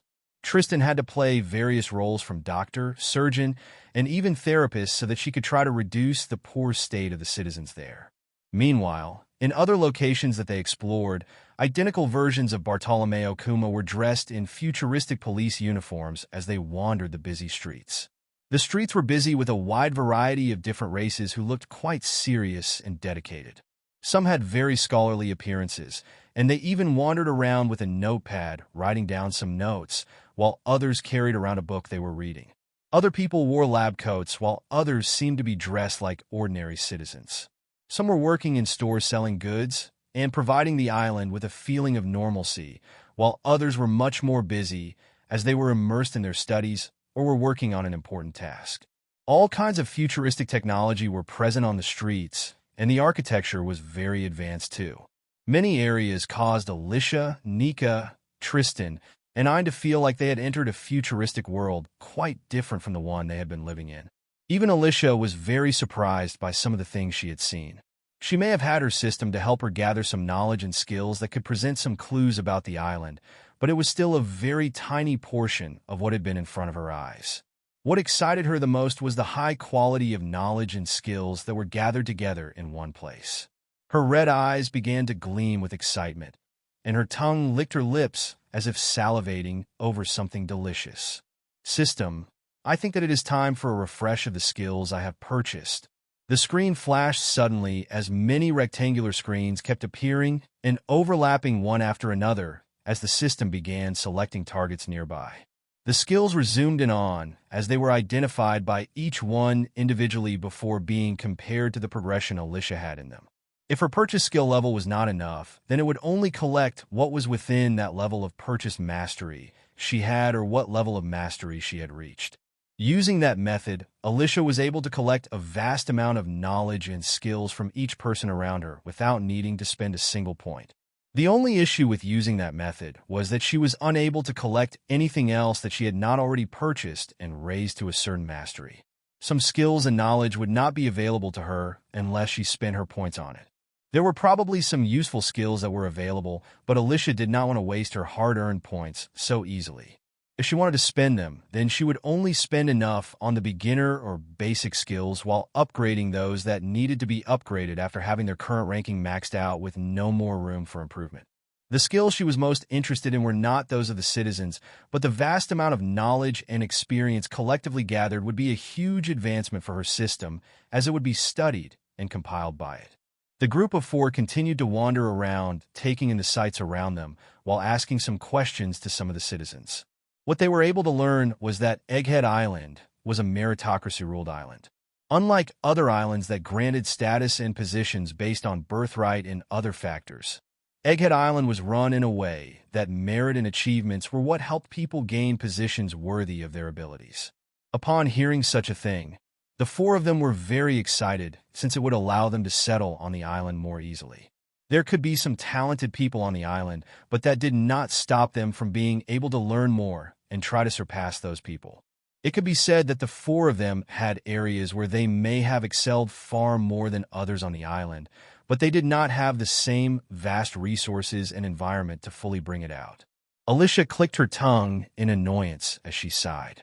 So this is what it is like to receive the full support of the world government. So much progress. She couldn't help but lament about how much trouble it was for her people to keep securing funds for her. As she was thinking such things to herself, there was suddenly a loud beeping ringing out in her mind. What the? The beeping came so suddenly, and it was not usually something that happened unless an important notification came up within the system. It only usually happened when her skill mastery had reached 100%. Her points had maxed out, or other conditions were met, like completing a rare feat related to her main profession as a martial artist. Alyssia was not expecting it to suddenly make any sudden alerts with how none of those conditions were being met. She took a moment to sit down and close her eyes to see what was so urgent. Urgent notification. A large mass of skills gathered, and within range. Detecting strange connections forms a link between more than one person. Would the host like to view it? Other operations will be temporarily put on hold to connect. Yes/no. Alyssia was intrigued by such a notification since it was unusual for the system to bring it up so suddenly. There was something special about the situation that made the system set it up. Yes. What was most unusual was how it was stated that it would be required of the system to gain access only if it devoted its entire focus toward that single connection. It was like the many others around her would only cause disruptions in that connection, and that there was perhaps some form of limit involved that exceeded the capabilities of the system. Something about it was very unique, so Alyssia wanted to postpone what the system was currently doing since it was something that could be kept for later. The screen began to change as the system began to change and bring up pieces of information during the process. System detects unusual wavelength, almost similar to usual information gathering methods used. The primary source is within range and is connected to multiple others who are endlessly receiving and inputting information to and from the source. Wavelength has been extended beyond normal range, allowing for connection to be established. Please wait. Do not move from the current location and further away from the source. Connecting. Connection 53%. Connection established. Bringing up data. System has connected to Dr. Vegapunk, Punk Records. Name, Dr. Vegapunk, Punk Records. Devil Fruit. Brain Devil Fruit. Description. The brain of Dr. Vegapunk is influenced by the brain devil fruit, causing growth in size the more knowledge that is stored. Status. Supported by a system that allows the body to be separated by the brain, allowing connection through antennae capable of transmitting brainwaves. Connections through synchronization. Dr. Vegapunk, Stella, Shaka, Lilith, Edison, Pythagoras, Atlas, York. Synchronization time. Once a day. The system brought up information related to Punk Records when it had connected, allowing Alyssia to get an understanding of what it was. Damn, this is crazy. So can he even be considered as still being alive within his body, or can it just be considered as a puppet to use by his brain? Alyssia was even more intrigued by some other things she noticed. One of those other connections may be one of those that I may have run into in the past and got some skills from. From how she understood it, Punk Records was the brain of Dr. Vegapunk that he separated from his body and was using like a large storage of knowledge. Brain transmissions were sent back and forth through the connections, allowing for new knowledge to be updated from other sources, and it could be accessed by those connected. Dr. Vegapunk, known as the Stella Body, was the one with the strongest authority and connection to it since he needed it the most to keep the connection going between his brain and body. If that connection was severed, then it was very likely that the body would stop functioning like a puppet having its strings cut. Alyssia couldn't help but comment. It is almost like he has created his personal Wi-Fi connection, allowing those with it to gain access to everything stored. Kind of like the internet, but a little strange of a way to accomplish it using his powers. It seems like the system has been able to pick up on the brainwaves, allowing it to gain access to Punk Records. It updates every day too, which means it is always improving. Those synchronized with Punk Records would be syncing once every day, so they would not only be gaining from it, but would be contributing to it too with what they had learned and accomplished in a day. With several others being connected to Punk Records, there would always be a large supply of skills and knowledge being developed, so it was like a treasure trove to Alyssia. What made it even more special was that she did not need an antenna that picked up the brainwaves to connect to it. Just like any other that she took skills from, all that was required of her was to be within the needed range to be able to purchase skills from them using her points. Alyssia was not synchronized with Punk Records, so that meant that she was neither connected to it like the others nor contributed to its growth. It only worked one way, and that was allowing her to gain access to it undetected so that she could purchase skills and update those that were her own. Since there was such a system in place in Punk Records, it was no wonder that the system required its full attention to connect to it. The amount of skills and knowledge stored was just on a much greater scale. Alyssia was looking at a nearby machine and pressed some buttons that triggered some meals to be made in an instant, so she started pressing many of them, allowing a lot of food to appear. We made a good choice coming here. This place is great. For the initial stages of her time there, Alyssia just wanted to scroll through the available skills and knowledge available on punk records. She wanted to look through the available-to-purchase skills that she had yet to upgrade or those she had yet to come across before buying them. But there was something else that needed to be done. System. Begin updating skills using punk records. Searching available skills on punk records. Eliminating skills that require points to update. Skill list being updated. Skill download beginning. Navigation skill beginning download and compiling. Detecting conflicting information.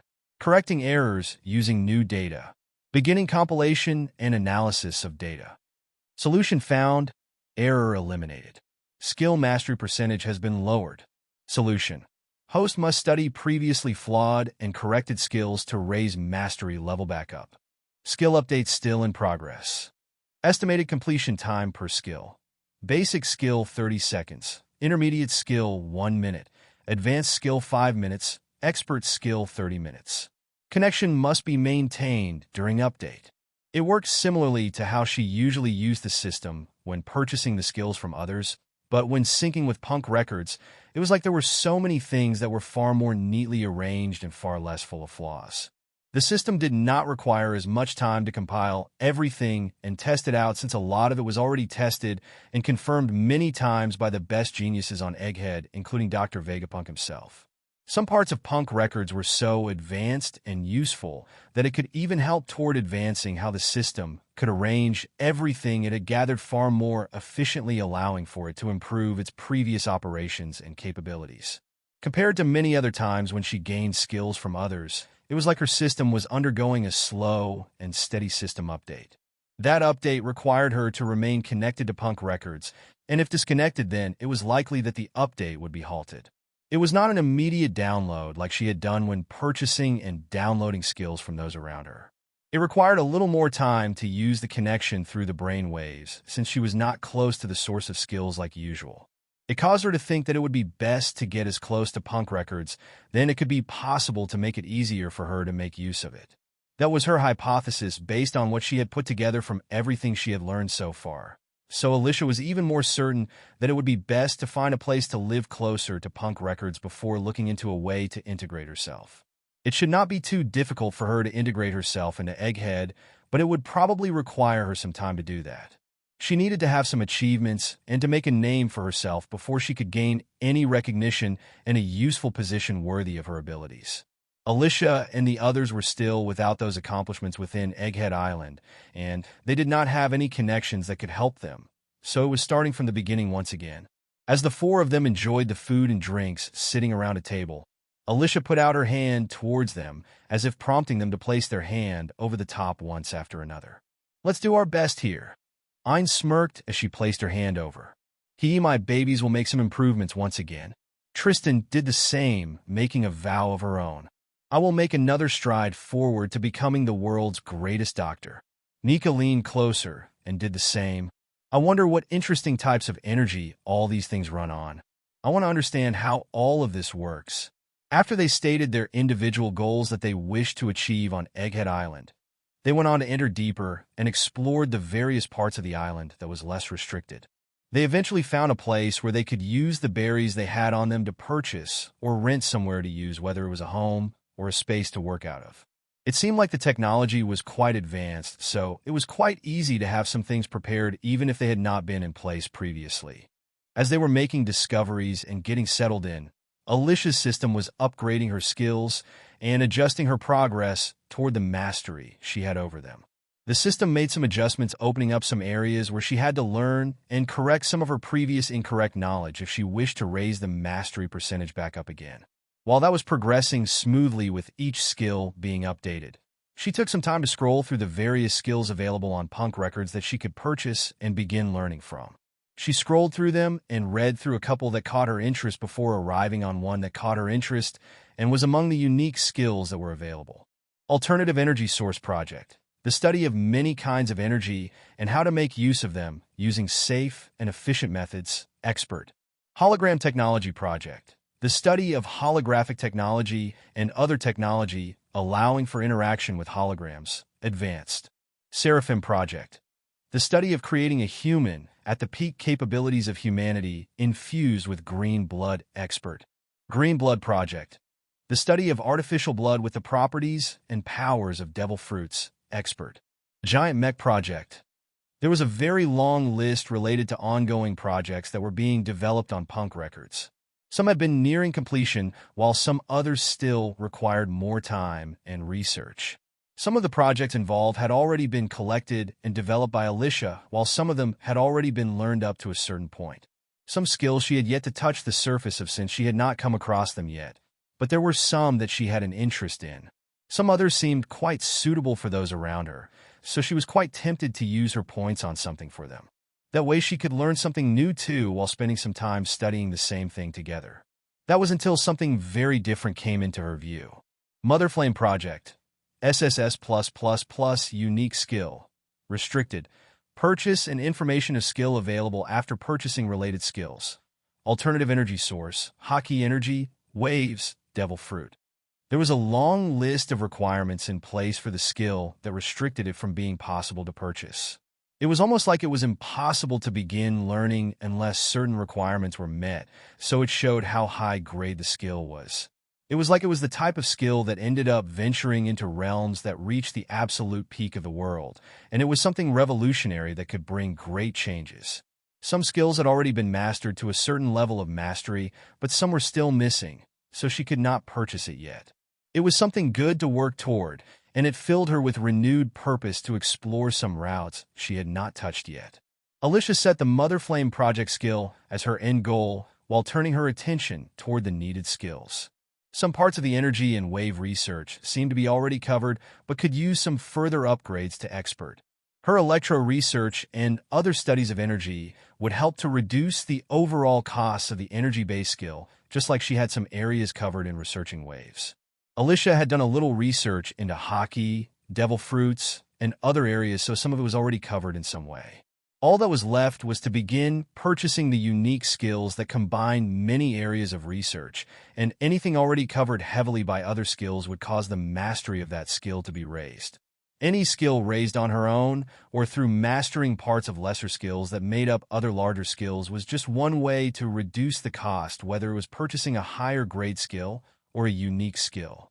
Alyssia purchased the expert level mastery of alternative energy source right away, which caused a lot of her points to be reduced below halfway, while using her remaining points to purchase the lower grades of the other skills with her remaining points. She was very excited to be exploring a new route, so she was in a hurry to get settled.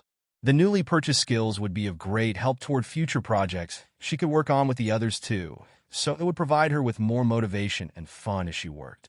While the four of them were beginning to get settled on Egghead Island, there was something else that was taking place very far away. The location was not anywhere on the ground, sea, or sky level, leaving only far beyond that. It was very far away from the planet that Alyssia and others were on, where a small number of spaceships were moving further away from where they had set out from.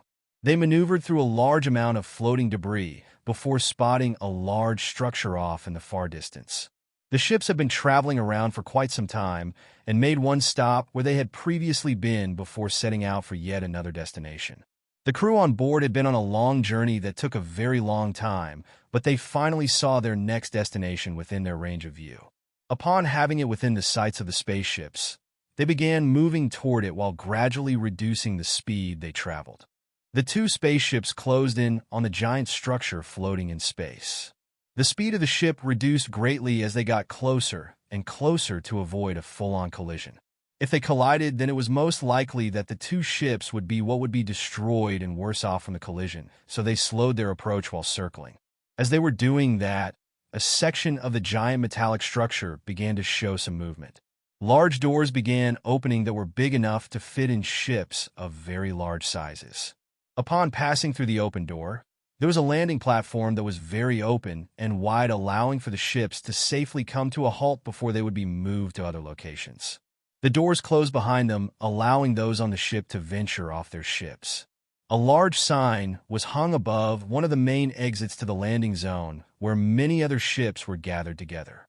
Some ships were undergoing repairs and restocking of supplies and other things, while some were surrounded by people of various races that seemed to belong to the ships.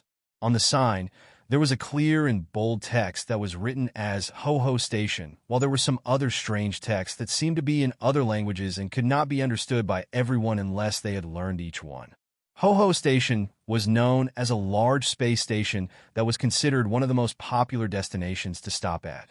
The large floating rock that had been transformed into a place to stop and stay was just one among many places that could be found in space. Bun, Medea, and Ushvin were able to gather more information from those who had been captured, especially once they got the help of Alyssia, so they were able to navigate much easier. Compared to the previous location they stopped at, the space station they arrived at was much more well-known, and it was a more popular place to stop by. Since it was more well-known and popular, it meant that certain influences were connected to it, and it was not the type of place that welcomed criminals.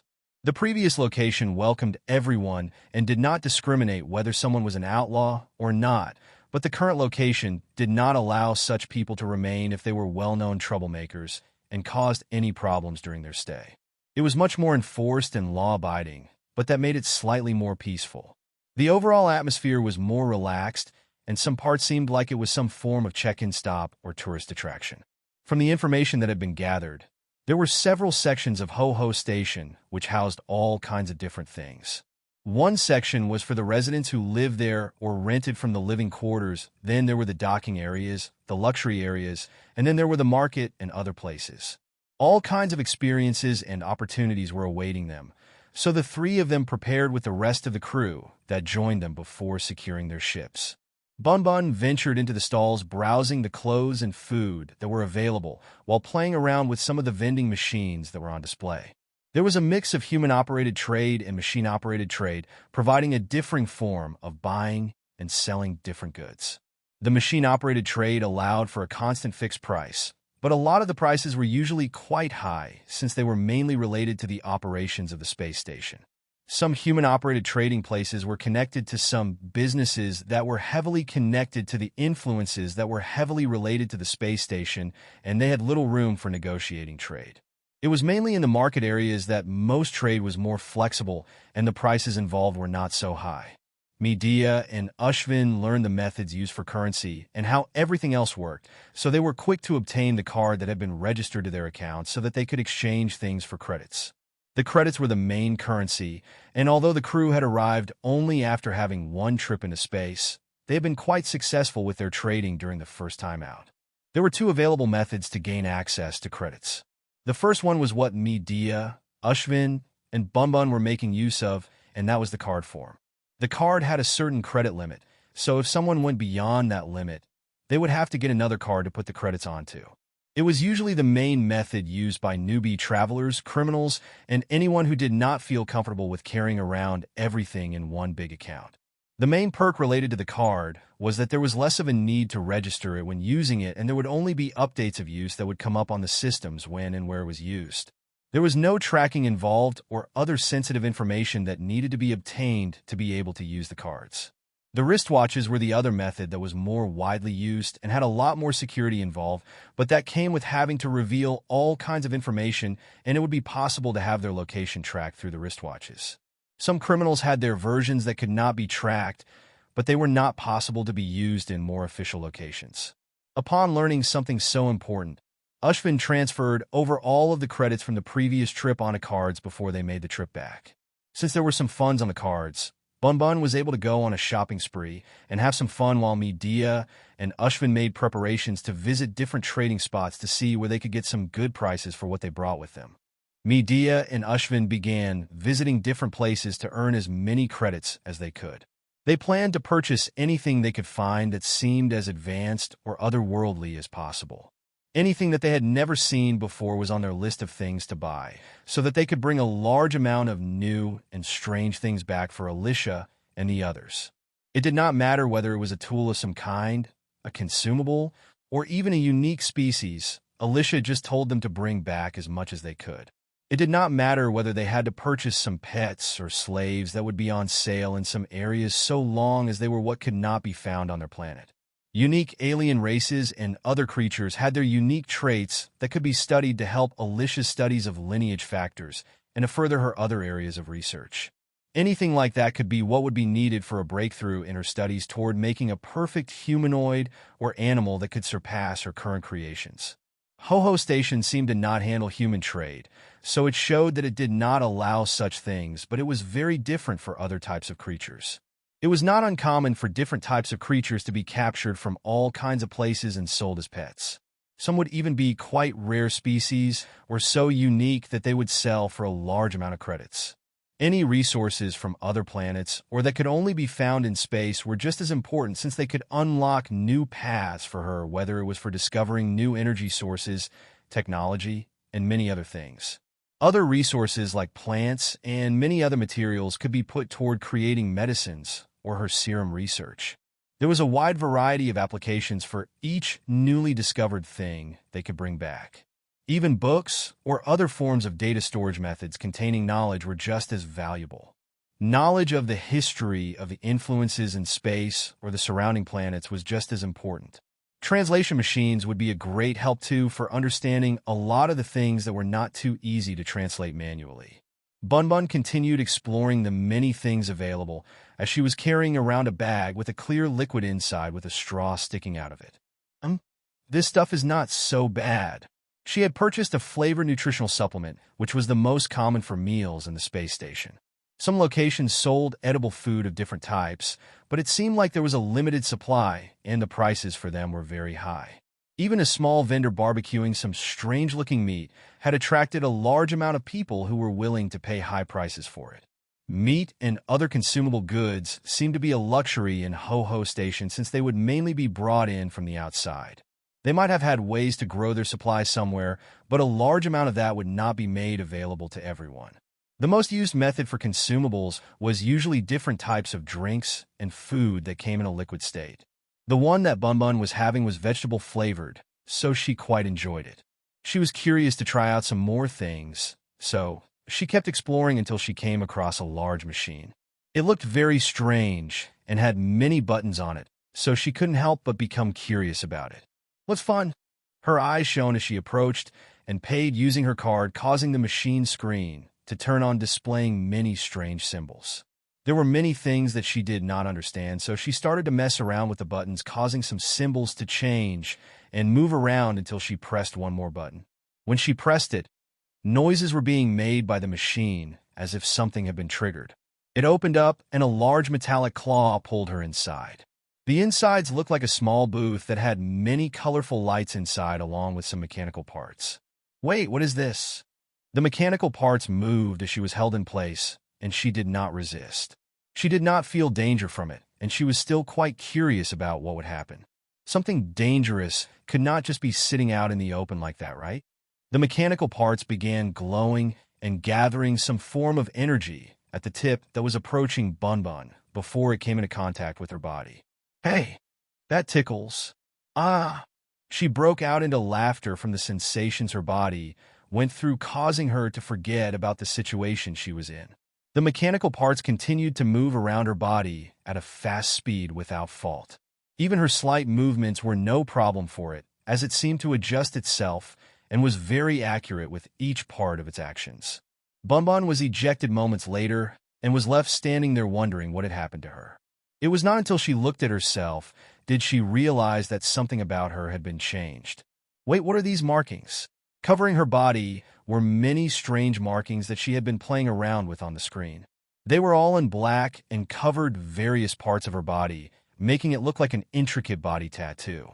There were even parts of her furry body that was slightly longer that would usually cover up any tattoos, yet it was more like the tattoos had not just been on her skin, but over her fur too, like her fur had been dyed or changed in some way. Bun Bun panicked for a moment, but upon closer inspection, she quickly found that it looked quite cool. "I wonder what the others will think of this. Ushvin will probably be envious."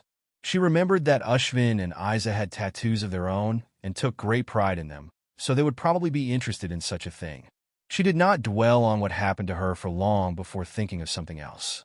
There was a job outpost somewhere. Where was it again? I guess I could just sneak in and take a quick look. A mischievous look appeared on her face as she went in search of the next interesting thing that caught her interest. Bun Bun thought to herself as she looked toward the various signs pointing in different directions. I want to go there, but it would be quite troublesome to get too involved with such a place. She decided that it would be best for her to go there, but to do so in a way that would provide her with fewer problems. Bun Bun took a stroll around before finding a good place to begin, and her body started to transform. Scales began to form over parts of her body as she started to take on the closest form that she could to a hybrid form. Alyssia had told her about the awakening states of devil fruits, but Bun Bun had not yet touched such a stage. She had a body that could be able to be enough to safely use an awakened Zoan devil fruit, and she probably had the willpower for it too. The only thing lacking would be her experience using her devil fruit and understanding it to a greater level. Bun Bun did not have her devil fruit for all that long, and in most cases of awakening, a lot of those who successfully achieved such a state were those who had their devil fruit for a very long time. Some even had their devil fruit since they were a child, and had them for more than 10 years, undergoing many trials before they were able to reach such a state. Some things were already enough for her to achieve an awakening, but there was something still missing. The only method she could use to achieve the best form possible was to keep testing out the uses of her devil fruit and explore the available abilities that came with it. When she transformed, her body started to become a little more transparent at a time before disappearing completely. The scales allowed her to go invisible, and she was much better at making use of it than before. Her every movement was silent like a trained assassin as she disappeared from where she was and headed toward another part of Ho-Ho Station. She stepped inside of where she had intended to go, and she found all kinds of races gathered together. There was a mixed atmosphere that could be felt the moment that she entered. Some parts seemed to be quite active and had a very open atmosphere, while some others seemed to be filled with intimidation. Many among them looked like they were there to socialize with others, while others seemed to be there for business matters. Most of them were dressed in tactical clothing that was in a futuristic space outfit style, which gave off the feeling like they were mercenaries or other types of workers. Bun Bun had been used to life in the White Storm, and she was very familiar with the atmosphere she was experiencing and the sights she was seeing. It was quite similar to what she was used to, yet some points were a little different. From her experiences in the White Storm and moving around as a mercenary taking on all kinds of tasks, whether it was a part of the mercenary or adventure parts of it, she was very familiar with the setting she was entering. She knew what she would expect to see and what kind of things that she would have to experience, so she did not enter using normal methods. It was better for her to go in and to have a look around using her invisibility so that she could get a feel for the place and do what was needed while avoiding any trouble. There were a lot of mercenaries and adventurers that looked down on the new faces that appeared, so she wanted to avoid such situations. She had already been told by others to avoid causing trouble, so she entered and looked around until she found herself in front of the area where jobs were being posted. Some were ordinary manual labor work, while others were to find something that had been lost. Each task had the number of credits rewarded for the tasks, and the smaller the amount rewarded, the easier the task would be. While some of them were only regular jobs or basic requests, there were more further down the list of them that paid higher and were more difficult. She looked through them, reading the basic details. Go to and bring back. Next. Escort mission in 2 days. Next. Deliver goods to. There were a wide variety of different tasks available, ranging from protective escort missions of items or people, while others were related to exploration or gathering of things. Some had fewer requirements, like how some workers would be required to join everyone else on a transportation ship to protect, while others would request that those being hired needed a spaceship of their own. Some people were able to make a living by moving from one place to place, taking on jobs as they boarded other spaceships during jobs, and where they ended up after finishing, they would work things out from there. Other larger groups of people would have their means of transportation, so they would be able to use those to support their work, but they would be expected to prepare all kinds of things themselves. What Bun Bun was looking for was to see what tasks were available and if they were any different from what the White Storm usually posted. After seeing that there was quite a large variety and some interesting paying jobs, she was satisfied enough to leave. She turned around to go back to tell the others about what she had discovered, but the moment that she stepped outside, her body froze up. Warning signs were going off as her observation hockey picked up on something the moment that she stepped out of the door. A large hand swung down toward her, which was about to grab a hold of her, but she was able to narrowly dodge it. Phew! What was that? She had yet to figure out the situation she was in before another change took place. Something was slid across the ground close to her. The thing on the ground did not give off any warning signs from her observation hockey, so she was feeling no threat from it, but there was something different about it from other things she had seen before. It had some slight similarities to some of the things that Ashvin or Nika usually created, so she began to move back a little.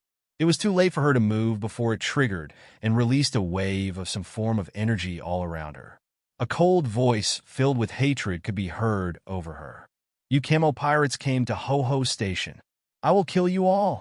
The wave spread out, but ended quickly, then the same voice was heard again. "Huh? Why did it not work?" Bun Bun took a step back to get a better look at her attacker, and her eyes widened. "Huh? One moment, please. I think there has been a misunderstanding. I do not even know what these Camo pirates are."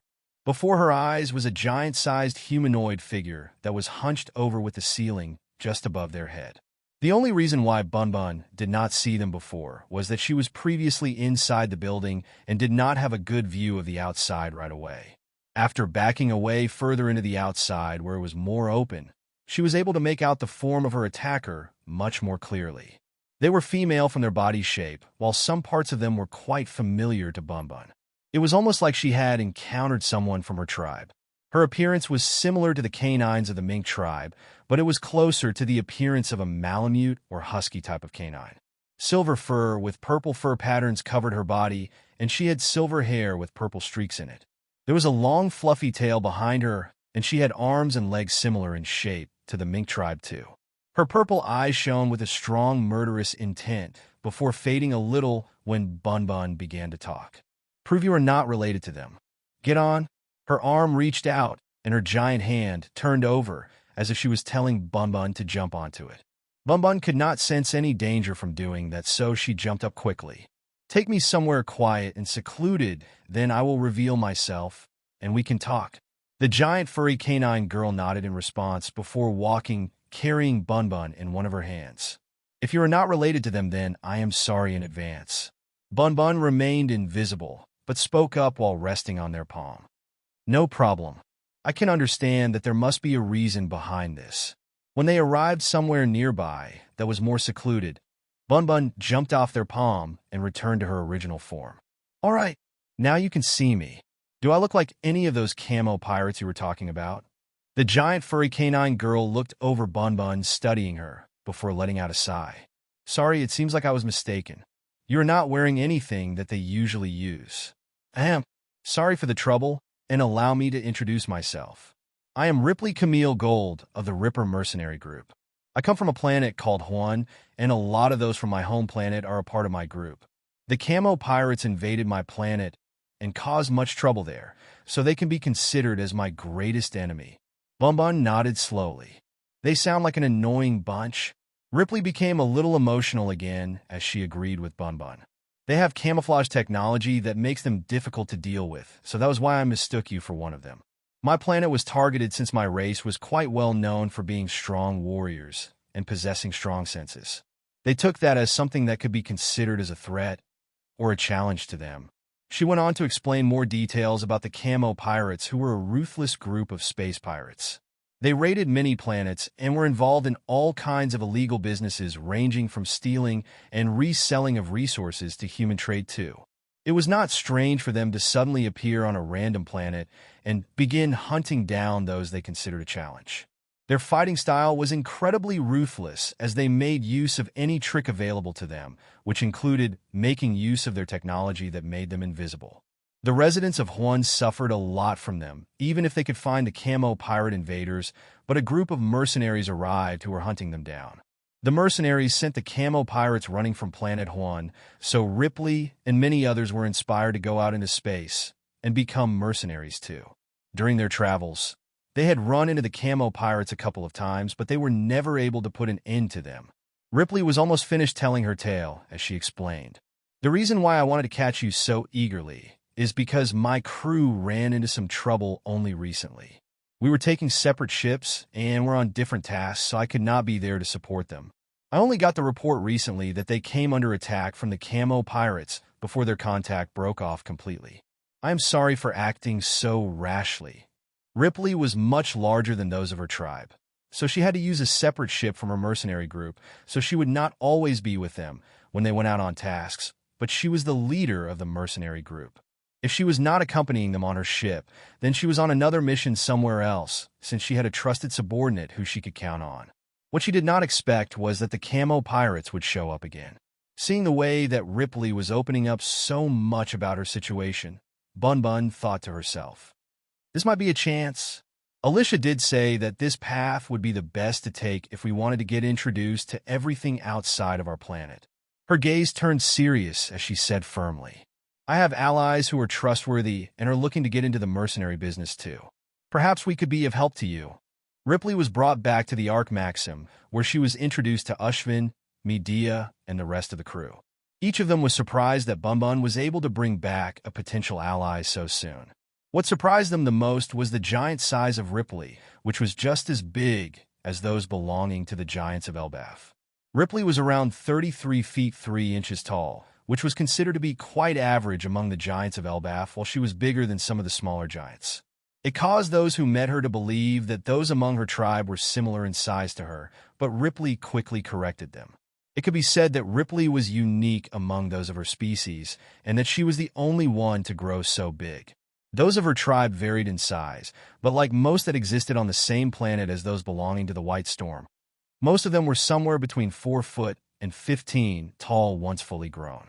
Ripley had a rather rapid growth since birth, and she eventually outgrew everyone else when she was still just a young child.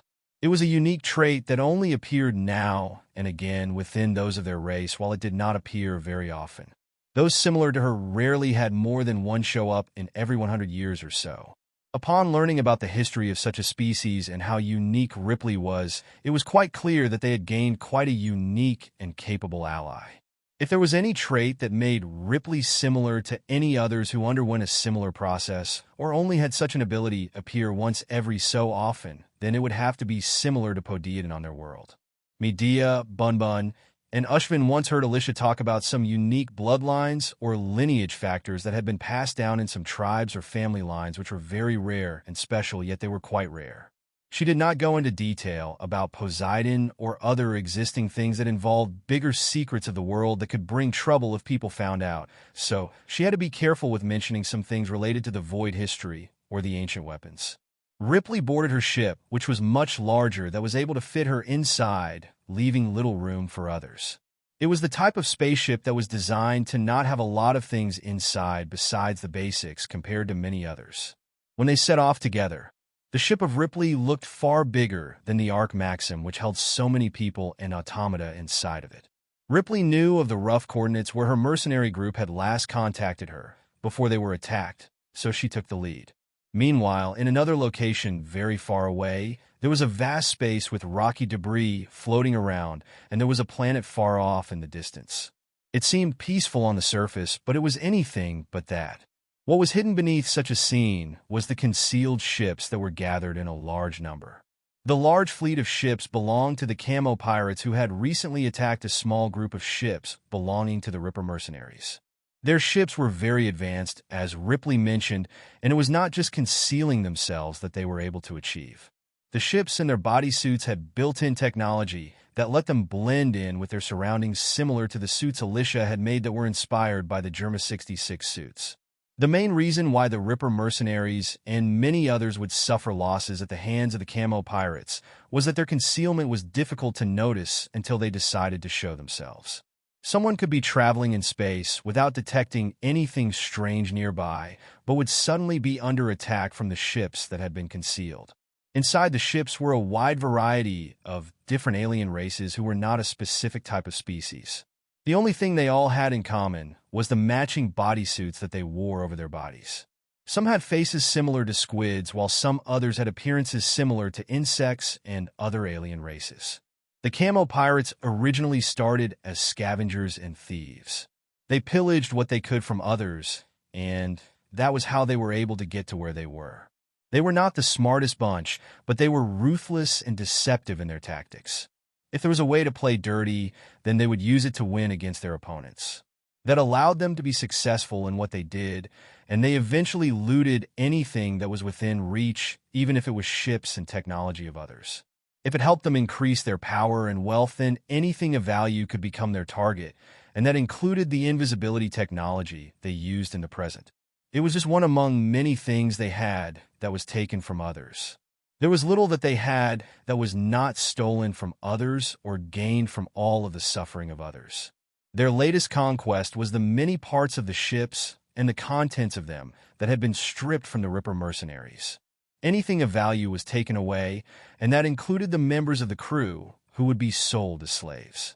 There was a holding cell deep inside of the ships, and one of them was holding someone who was chained to the wall. It was a canine of the same race as Ripley, and she was the second in command of the Ripper mercenaries. The figure of the second in command of the Ripper mercenaries was quite small, as she had a short stack body type and the appearance of a Dalmatian canine furry humanoid. Many of their race had many features that were very similar to different types of dogs. She was dressed in futuristic clothing that resembled an officer uniform, which was accompanied by a black blindfold that covered her eyes. Her short pink hair, within a hogue on top, stood out the most, as it was much brighter than her white fur with black Dalmatian fur patterns on her body. All of her weapons and valuables were taken away, leaving her in her present state. The only things that were not taken were the clothes on her body and the black blindfold she wore.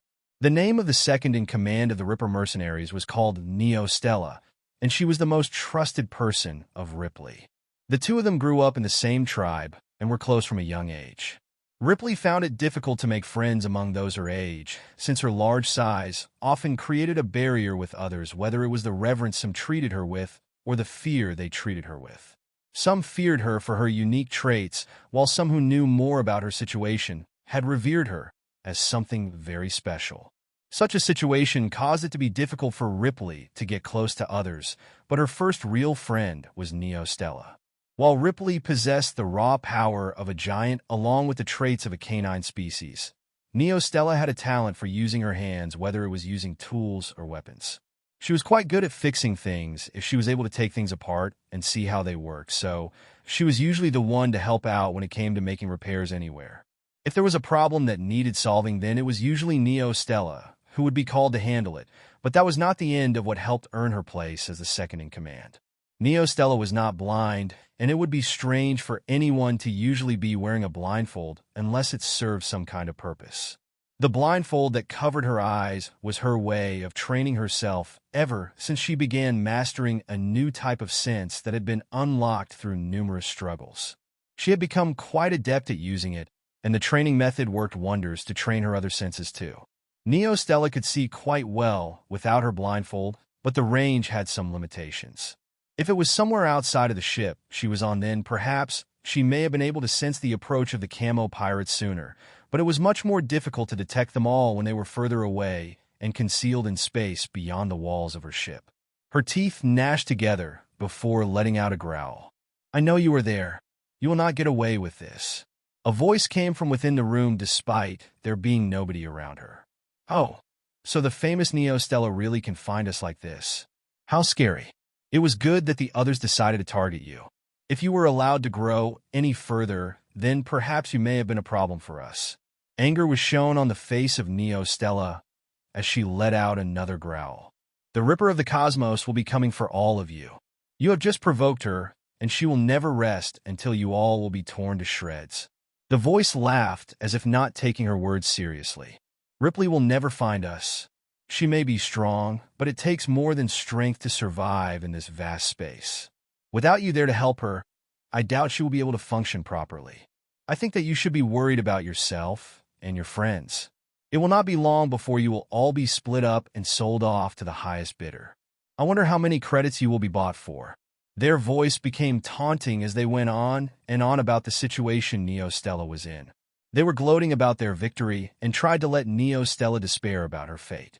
Neo Stella would soon find themselves in a worse fate, as they would be sold off one at a time until none remained. Not even Ripley would be able to stop that from happening. Even if Ripley did arrive to save them, it was very difficult for her to find them, and it would be even more difficult to save them. She was only one person, and it would be difficult for her to fight off so many opponents at once while trying to ensure that her allies were safe. If the camo pirates were put into a disadvantageous position, then they would not hesitate to make use of the hostages they had. If Ripley wanted to save them, there would be great losses on both sides no matter how hard she fought. It was always possible that the hostages would be used to make Ripley surrender to them too. Ripley was the one at a major disadvantage, even if she was a powerful mercenary with a lot of fame for her many feats. Ripley and the others were quick to head out from Ho-Ho Station while they were maintaining contact with each other. Ripley was taking the lead in her ship while being followed behind by one other ship. Her voice could be heard on the wristwatch device that was on Bun-Bun's wrist, and Medea and Ushvin were standing nearby. Okay, now we must try to discuss a strategy to deal with them. As you have been informed, they possess very advanced technology that they have gained from a long history of looting from others. The stealth capabilities of them and their ships are what are most troublesome, but what makes it worse is what I will go into detail next. The same methods cannot be used against them, since they possess another piece of technology that detects similar forms of deception to their own. How it works is that it picks up on different energy forms that are used to power such things. Those of my tribe could usually detect them quite easily when they are invisible, but it is far more difficult in space within a much wider space, so I will be quite useless for this. We could end up going on a wasted journey, but thanks anyway. Medea was thinking a little before saying in a calm tone, "No, you might be wrong there. I think that I may have a way to detect them from a certain range if my guess is correct. What we need is a clear understanding of how their technology works and the power of those in their group if we want to succeed. Any ideas, Ushvin? This is more in line with your expertise." Ushvin spoke up in a calm, neutral tone as he took in the information that had been provided.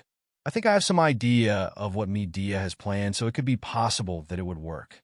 The next stage would be trying to handle this matter most efficiently. There are hostages involved, so their lives will be at risk if we go rushing on the offensive without a clear plan prepared. Did you mention that their technology works to detect the power sources used?" Ripley listened for some time before replying again. "Yes, that is what I believe. Do you have any ideas?" Ushvin replied right away with a firm tone. "I have an idea that will work, but it will be risky. If it does work like I am thinking, then this may be the best option available to us. Do you want to give it a try?" Ripley sounded a little uncertain as she replied again. "I have no plans of my own besides rushing straightforwardly to deal with them, so I will try your method."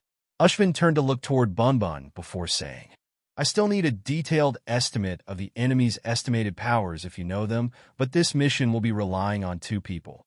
They went on to discuss the details of the plan in more detail, so they knew what to expect and if their plan would be successful. They continued to travel for quite some time as they surveyed their surroundings on the way. When they reached the rough destination, they were heading to where Neo, Stella, and the rest of the Ripper mercenaries were last known to be. The ships joined together to try to survey the area for any clues of where the camo pirates disappeared to. After following a little of the advice from Ripley about the closest places to dock the ships, they chose from the available directions and went together. They kept moving while Medea remained completely still as she sat with her eyes closed. A deep look of concentration was on her face as her senses were spread out as far as she could manage. Her brows suddenly furrowed, and her eyes opened, followed by her speaking to those who were waiting close by. "I picked up on something. You guys should hurry and prepare." Ripley exited her ship and stood around like she was looking around her surroundings. She looked very nervous and angry as she paced around outside of her ship in her spacesuit, which allowed her to handle the outside atmosphere of the environment she was in. She stomped her feet on the deck of her ship before flailing her arms around, as if she was very angry. There was a small display of her repeating the same actions before going back into her ship and setting off again. Nobody would find anything strange from her actions, but she turned her ship around and went away in another direction moments later. If anyone saw her actions then, they would think that she was just throwing a tantrum since she could not find her allies or the camo pirates. What nobody had realized was that within those movements that were made, she had been able to successfully pull off her part of the plan before retreating. Two figures were currently hanging onto an invisible ship like their lives depended on it, but nobody could see them. One was Bun-Bun, who was in her fairy dragon mythical Zoan form, while using her scales to make herself invisible. The other was Ushvin, who had recently gained the clear devil fruit, allowing him to become invisible too. They were thrown by Ripley in the direction that Medea sensed the locations of the invisible ships of the Camo Pirates. Out of everyone, Medea was the best when it came to detection, especially when it came to finding living beings or other things that operated on forms of energy. It was her Rumble Devil Fruit that allowed her to pick up on electronic signatures within living things and non-living things. So long as there was some form of electric signature to be picked up on, she would not miss it in her range of detection. Nobody could beat her when it came to the range of her detection. Even many observation hockey users would not have that powerful of a range to detect so far and wide. The plan was to rely on her wide-range detection to find the Camo Pirates from very far away. There did not need to be a precise location for them, so long as the rough location was known. That allowed for Ripley to put on her small performance from very far away that the Camo Pirates would not be close enough to think about attacking her ship, but still within range for the next phase of the plan. Bunbun was already invisible, and so was Ushvin, who were both prepared for the next phase too. Ushvin and Bunbun jumped into the giant hands of Ripley after leaving behind so much of their belongings that were powered by some form of energy. All that they could bring with them were the most basic of tools that did not run on any energy, so that they could avoid being detected. What happened next was that they were thrown very far away by Ripley using her large amount of physical strength that came from her giant size. Bunbun adjusted her size when thrown so that she could hold on to Ushvin well enough and extended her observation hockey as far as she could. Her observation hockey allowed her to find where one of the ships was as she was flying through space, so she and Ushvin were able to grab on using a grappling hook and then quickly pulled themselves on board. They had no choice but to rely on more simple equipment, but it was more than enough to get the job done. The two of them were invisible as they pulled themselves up onto the ship as they waited for an opportunity to strike. They could not know if they were on the correct ship, so they remained where they were and did not try infiltrating any further. They did not know what kind of security systems were in place inside of the ship, so they could not be too careful. If they infiltrated the wrong ship and tripped some form of alarm, then it would be very bad for those who were being held hostage on the other ships. They had no choice but to remain where they were and maintain their current state, so they tried their best to conserve their power and keep their energy levels up. It was quite lucky that the clear devil fruit could be used to make non-living things invisible too, so long as Ushvin was holding them, or they were on his body, since he could carry a bag of some food and drinks that had been prepared for their journey. The plan was risky since it involved only two of them, but it was never intended to be a straightforward mission that would involve clashing with the enemy. Even if it did end up that way, Bunbun was there to handle a lot of the problems, while Ushvin had become quite capable himself, even if he did not have his usual equipment with him. It was just another reason to make full use of his old equipment and to experiment using his clear devil fruit abilities together. The ships continued unhindered as their journey kept them on the move for quite some time until they finally came to a halt. All of their ships were slowing down a little at a time before coming to a complete halt. They docked at a nearby location that was a couple of stops away from where they had attacked the Ripper mercenaries, so it would be difficult for their location to be predicted so easily by anyone that would be trying to find them. The ship started to dock in an unknown location before opening up, allowing those inside to step out into the open. They already removed their cloaking, so they were visible to all that were around them for the first time in a while. Even their ships had become visible once the cloaking technology was removed. Several figures began emerging one after another, but none among them seemed to be from the Ripper mercenaries. Ushvin and Bunbun remained hidden as they emerged and continued to observe the situation. They were waiting for visual confirmation before making any other movements. There were still so many ships to search, and there were so many unknowns to face. Some began moving away from the ships that had docked, while some remained close to the ships as if to keep a close guard over them. Bunbun and Ushvin remained close to each other as they closely observed each of the changes. It was difficult for them to communicate in such a situation, but they managed to get by since they were so familiar with each other and worked together several times before. There was finally some movement from within as a couple of others were being brought out. They were varying canine species of furry humanoid figures who were from the same race and were held in restraints. Among those who were prisoners, those of the canine race were the highest amount of them who were being brought out. There was one strange-looking race among them that was dressed in a chef's outfit. There were some others in the same race, but each of them was quite small in size and had bulbous-shaped bodies with slimy and shiny scales. The other races that were gathered either had very large heads and others had tentacles on their faces or the top of their heads. There was not a huge variety of races among those who were held captive compared to the many races that were a part of the Camo Pirates. If there was one race among the Camo Pirates that stood out the most and took up a large portion of the group, then it was those with features similar to insectoid humanoids. Attached to their bodies were all kinds of body armor and a variety of different advanced weaponry. Some of the weapons were pistols or assault rifles, while some others were more simple weapons, more suited for close combat. There was one among them who was a little taller than the rest and had a much larger build. For weapons were clotted into their belt at their waist, which looked similar in appearance to lightsabers. They had 4 long and thin arms coming from their upper body and 2 legs. Their face and body seemed quite similar in appearance to some form of insect with pincers on their mouth and antennae on top of their head. Bun Bun observed them and could feel a strong presence emanating from them. So that must be the one Ripley mentioned. They do seem like they would be troublesome to deal with. 2 others were from the same race who were near them and had slightly weaker auras. 3 among them seemed to be the most dangerous among the group in terms of aura and physical prowess alone, but that was not the only thing that needed to be taken into account. Bun Bun did not feel that she would be in that much danger if it was a one-on-one fight, but she could not ignore what Ripley had mentioned about them. They were a group that did not play fair when it came to how they dealt with their enemies. Bun Bun and Ushvin turned to face each other before removing something from the invisible bag that Ushvin was carrying. "Here, find a good spot and begin the next stage of the plan. Just give me a moment." What they were deactivated devices that had been taken apart to avoid them being active. It did take a little longer to configure a working battery for them, but with the expertise of Ashen, it was quickly achieved with what he had available. It helped that Bun Bun was there to use her electro to give it the jolt that was needed to get it going.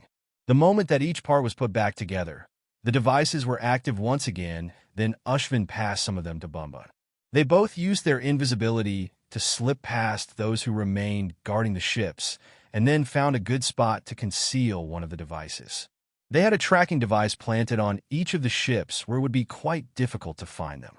Since they were a part of the ship, it would be difficult for them to be differentiated from the various types of machinery and energies that were a part of the ship. After planting the tracking devices on the ships, Bun Bun and Ushvin went to follow behind the Camo Pirates and quickly came across them. They had gone to a highly populated place not too far away from where they had docked. Those who were captured by the Camo Pirates were being traded to slave dealers, and they were gaining a lot of credits in exchange for them.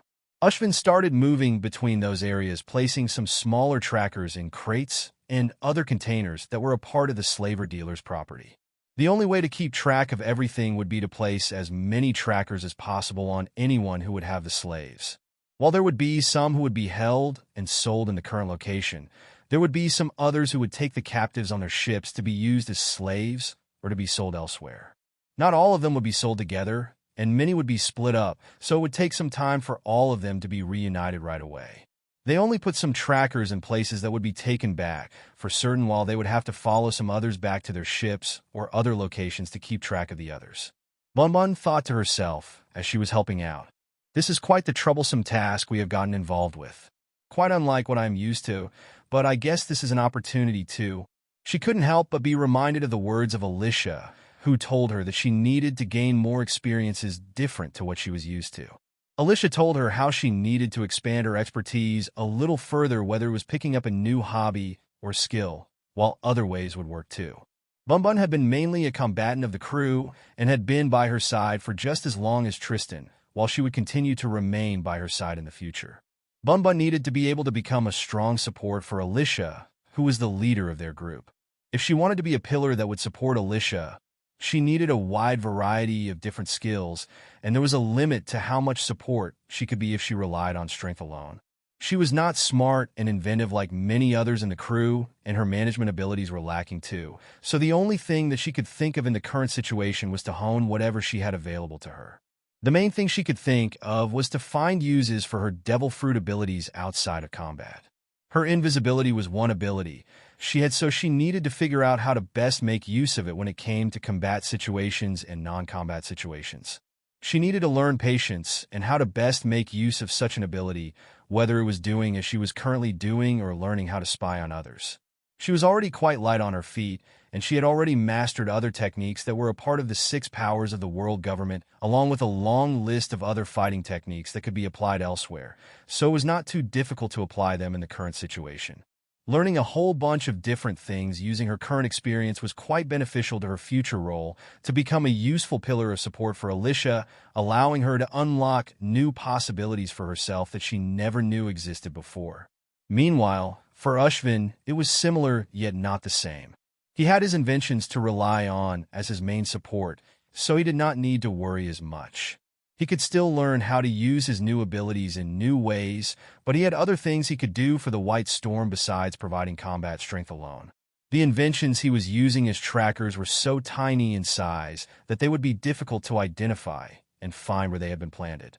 Each of them would do their job while remaining hidden for a long time, and it would be very difficult for them to be found unless someone had exceptional observation to be able to find them where they were hidden. The two of them could only wait and remain patient until everything had been fully set in motion. Their job was never to fight unless they got caught, and unless it was necessary to do so. Time passed by as the camo pirates spent a little more time selling some more things before they began to head back to their ships. Each of the ships had a tracker on them, making it easier to track them, so they would be unable to avoid detection forever even with their cloaking technology. Meanwhile, in another part of the vast cosmos, there was a small group of ships that had suddenly made a change in direction. Medea was taking charge of the 2 ships she had full of those who served under her, and she contacted Ripley, who was in the larger ship. I got the signal. It seems that the plan was a success. New signals keep popping up, so how about we go to the largest gathered signals first? On the ships led by Medea, there were the automata from the moon, the people who she liberated from being slaves, and a small amount of Scipians too. Everyone seemed quite busy as they started hearing the announcement that they would need to prepare themselves for what was ahead of them.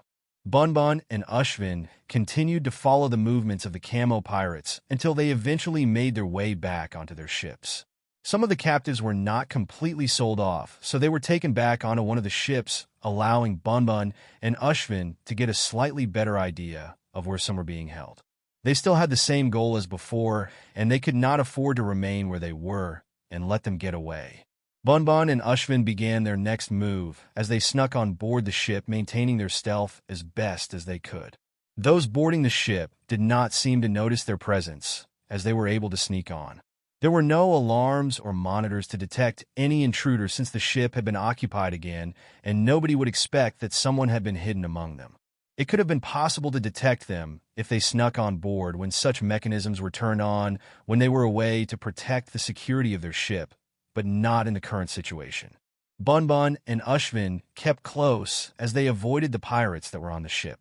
They made their way toward where the prisoners were taken and remained there for the time being. Their role was essential to the success of their mission, so they could not fail. Both of them being there was considered as being a hidden wild card that could cause a lot of trouble to the camo pirates, but they needed to still make use of the best possible timing. The ships began to start up again as there was finally some movement from them. It seemed like they were in a hurry to move on to somewhere else, and their stealth functions began to be turned on too. They remained there lying in wait for quite some time, so they were both getting quite impatient and bored. It was not until a little later that they were suddenly more alert. Warning alarms began to go off inside of the ship, and many of the pirates on board were beginning to move quickly to their posts. It seemed like they were about to undergo a battle, or perhaps they were already under attack. It was more likely that they were under attack with alarms going off, making everyone so urgent to move. If they were under attack when under the protection of their stealth technology, there had to be very few reasons for that happening. The most likely one among them was that their plan had worked, and it was finally time for them to make a move. Bun poked the shoulder of Ashvin, who was close to her, then motioned for him to follow her. They moved slowly and silently as they got closer to the entrance to where the prisoners were being kept. There were 2 of the pirates that were on guard near a large metal sliding door, and each side of the door had what looked like key card slots. They were unaware that someone was around them, and they could never have anticipated what happened next. A heavy impact hit both of them in the back of the neck, causing them to drop to the ground. They barely made a noise as they were caught before they hit the ground and were lowered down by Bunbun and Ashvin. Their clothes opened up as some rummaging sounds were coming from their clothes, which followed with some key cards being taken out from each of them. The key cards floated up before being inserted into the slots on each side of the door. Then the metal door opened. The two bodies that were lying there were quickly dragged inside before the door closed behind them. What was inside were many cages and prison rooms that were occupied by several different races that could not be found in the One Piece world. Each of them was in low spirits as they already knew what their future would be like. They had escaped being sold off for the time being, but it would not be long before they would be sold off too. All they could hope for was that their owner would be a good one and would treat them well. If they got someone bad, then their lives would be absolute hell and not worth living. Many among them were mercenaries, while some others were from other various professions that could be found venturing into space. Not all of them were from the Ripper mercenaries, and some among them had been held captive for much longer. Those who had been there longer were much thinner and were lower in spirits compared to the others, since they had to endure poor treatment over a long time. Not every race was so valuable or considered rare, while some people from certain professions would not be seen as being useful slaves too. When it came to the slave trade, everyone had a price, and if someone was unable to be sold for various reasons, they would either be killed by their captors or they would suffer under their captors due to them not being worth anything and being a waste of time capturing them. The prisoners had yet to notice anything strange happening, and there was a battle that was taking place outside of the ship, so Bunbun and Ashwin had been able to roam around with a little more freedom. They secured what they needed and returned to the room that held the prisoners. The doors of the various rooms and cages were opened suddenly without warning, and the monitoring device was smashed. Bunbun was busy releasing the prisoners one at a time, while Ashvin broke the remaining thing that was in the way of them being able to free the prisoners. It could be risky to do so and could still alarm those on board, but it was worth it. The pirates were already too preoccupied to notice one single surveillance device that had stopped responding. If they did notice it, then they would still be too preoccupied with what they had to deal with. They would have very few people to spare to be able to send them to look into it. Such conditions made it so that there was a limited time for Bunbun and Ashvin to take action. The large container that had been invisible revealed itself after Ashvin let go of it, and that was what had been used to keep everything else hidden inside of it. The container was open, showing everything inside, which had a wide variety of different weapons. Ashvin looked through some of them and picked out a large hammer-shaped weapon from what was available, then picked out some smaller things that looked similar to some of his creations. These should be useful. But what about her? After looking around, he saw what looked like a gauntlet that was similar to the one Alyssia made for Bunbun. This should do. He set it aside before walking out of the room, leaving Bunbun to free the prisoners and to let them arm themselves. Ashvin became invisible again, and so was everything he had taken, so he could no longer be detected. He continued to wait until there was some movement coming from nearby, and he threw out one of the ball-shaped tools he had picked up after triggering them. They released a pulse of energy, causing those caught in it to be knocked back and stunned for a moment, which allowed him to swing his newly obtained weapon toward them. They did not know where the sudden attack came from and were completely caught off guard. The support that had arrived to investigate was quickly dealt with by Ashvin, while Bunbun was finishing up with the releasing and arming of the prisoners. Meanwhile, on the outside of the ships, there was a large fleet of invisible ships that were engaged in battle. Their opponents were two ships and another that was much larger. The larger ship opened up, revealing a giant form that suddenly moved into action. The two smaller ships opened up too, as those on board began to participate in the sudden attack. Many automata fired off weapons that had projectiles that hit the invisible ships. They were attached to strong cables that were enough to hold them all in place. Medea left the safety of her ship and turned into lightning as she gathered as much power as she needed. The enemies began emerging from the invisible ships in large numbers, and their presences were soon hidden by their stealth-based technology. The suits they were wearing caused them to be invisible to almost everyone except a few select people. Ripley reached toward her weapon and pressed a button on it, causing a laser beam to appear. A single swing of her arm followed, with the laser beam passing through the bodies of a large number of the camo pirates. With them being out in the open, she could sense them all quite well despite the environmental conditions in space that interfered a little. Her wide swing was more than enough to hit a large number of them, even if she was not completely accurate. Her giant-sized lightsaber was all that was needed to cause more than enough damage to the camo pirates with a single swing of it. Some screams followed after her swing of it, and many were revealed from their invisible states as they were cleaved in half. Ripley did not waste any time as she continued her assault without mercy, which showed why she had been named as Ripper, as the name many knew her by. Ripley Camille Gold, the Ripper of the Cosmos, was what many knew her as, and she was a mercenary to be feared and respected. That was how the Ripper mercenaries got their name and gained their fame.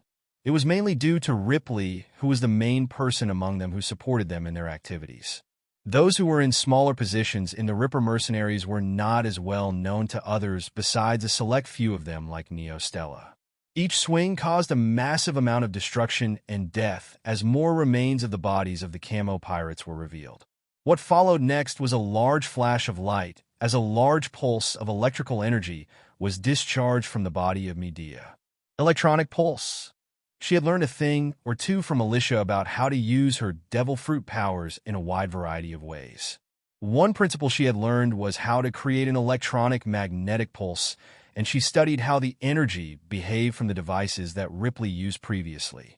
The moment that she released a large amount of electrical energy, it spread out toward her surroundings, causing everything caught in it to have their communications disrupted and their equipment damaged. Those who were being protected by their stealth technology were revealed along with the ships that were close by. The first things to go down after Medea released her attack were the cloaking technology and the protective shields around each of the spaceships. Some weapons got caught up in the attack too, causing them to be disabled. Most of the outer layer parts of the ships were affected once the electromagnetic pulse passed through. As if prepared for such a thing happening, the ships on her side were not using any of those things from the start. They had all been disabled temporarily to avoid getting caught up in the attack too. The moment Medea finished her attack, the automata inside their protective pods began to emerge. They moved very quickly as they worked together with the other crew members to install what had been removed previously and turn everything back on. The ship's cannons began to power up moments later, causing the laser cannons attached to the ships to gather energy. Medea flashed around with her rapier in hand, which had been surrounded by her electrical body. The speed at which Medea moved around was far too fast for many of the enemy to keep up. They all seemed to be quite strong and capable fighters, but it was useless when they could not touch her once due to her high speed and body that had turned into electricity.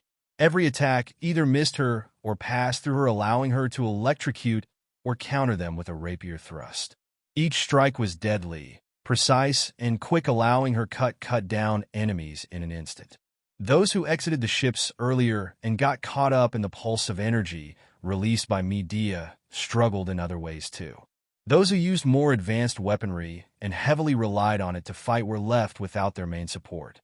They found that their weapons would not fire or activate their other functions, so they were left having to rely on old-fashioned weapons and their bodies to fight.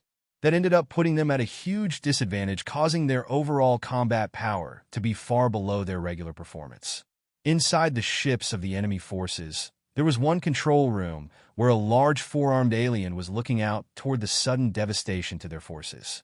A fierce glow shone in their eyes as they reached toward four objects nearby and left the control room. Everyone aid your allies quickly. They had determined that escape would be very difficult with there being many chains being linked between their ships and their enemies' ships. It was a worst-case scenario that should never have happened, yet it did. All of them were too heavily reliant on their technology and weapons, so they had become quite complacent. Even the higher-ups in the camo pirates rarely had to move, and it was just one of those times when they did not move until it was much too late. The losses on their side were too great, and with every passing second that passed, there would be even more. A good leader knew to take action immediately and to not hesitate, so he had made a solid judgment based on what they could do to salvage the situation. He soon arrived outside of the ship, along with the others who had their undamaged weapons that were not caught up in the blast and were somewhat protected. The four-armed alien narrowed his eyes as he charged toward the flashing figure who was causing so much damage to their forces. "Get back here!" Medea could not understand his alien speech, but she still heard him shouting. Her attention turned toward him, and her interest grew. "Four-sword user? How fun! Sadly, I'm not up for a fair sword exchange right now." Her voice had a mocking tone within it as she flashed toward the alien. Electricity gathered along the blade of her sword as it charged up to a very high voltage. The excess electricity was bouncing off it and discharging toward the surroundings. The four-armed aliens pressed the buttons on the handles of the cylinder-shaped tools in each of their hands. "Such a sword will not reach me." There was confidence in his eyes as he spoke with a tone of arrogance. A moment later, his tools lit up, creating long beams coming from them in the shape of long swords. All four of them were waved around, causing them to emit a strange noise. He was a master of using four lightsabers, which was shown in an instant as he waved them around effortlessly without any of them colliding with the other or harming himself.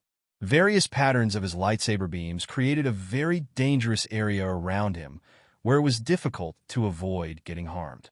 A grin was on his face as he expected the high energy of the lightsabers to easily destroy such a weapon and to potentially inflict harm upon Medea too.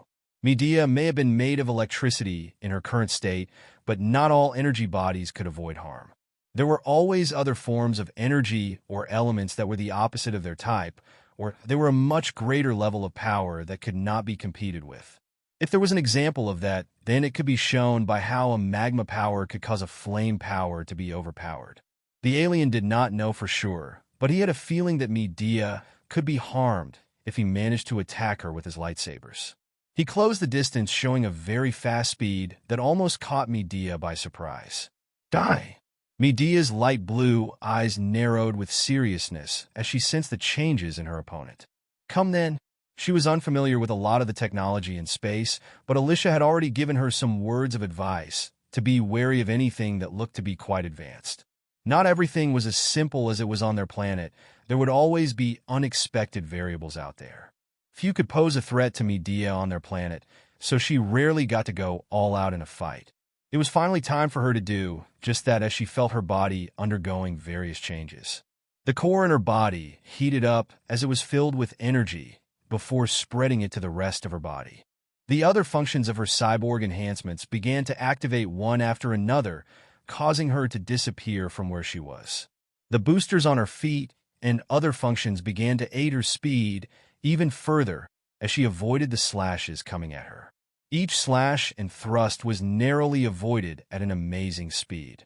A little sweat poured down her cheek as she could feel the intense heat coming from the enemy's weapons that missed her. That was close. Her sword passed through a thin gap in an instant, causing it to stab into the shoulder of the alien, but her attack did not seem to travel that far into them. She noticed that her sword had stopped, so she figured that he was wearing some form of armor that was able to protect him from such a strong and sharp thrust. She could feel the threat of him again, so she backed off and disappeared again. As she disappeared from her position, the lightsabers barely missed her again as they passed through an afterimage that had been left behind. The exchange between them happened so fast that many were unable to keep up with it. The swords of the two types of weapons being waved around kept coming from one location to the next as they both moved around, still locked in combat. The sword of Medea seemed to have been knocked out of her hands during the exchange, or she had thrown it out. It ended up passing by the alien and missing, only to end up lodged in the side of one of the ships. A smirk landed on the face of the alien. "Foolish move. What can you do without your weapon?" He thought that the move done by Medea was the most foolish thing she could have done. A swordswoman without a sword would usually be considered as less of a threat, and few sword masters would ever consider the thought of throwing their sword or dropping it. Their sword could be considered as something that should be with them all their life. They could never allow it to be anywhere but with them. Medea and the four-armed alien continued to move around the established battlefield as they constantly clashed.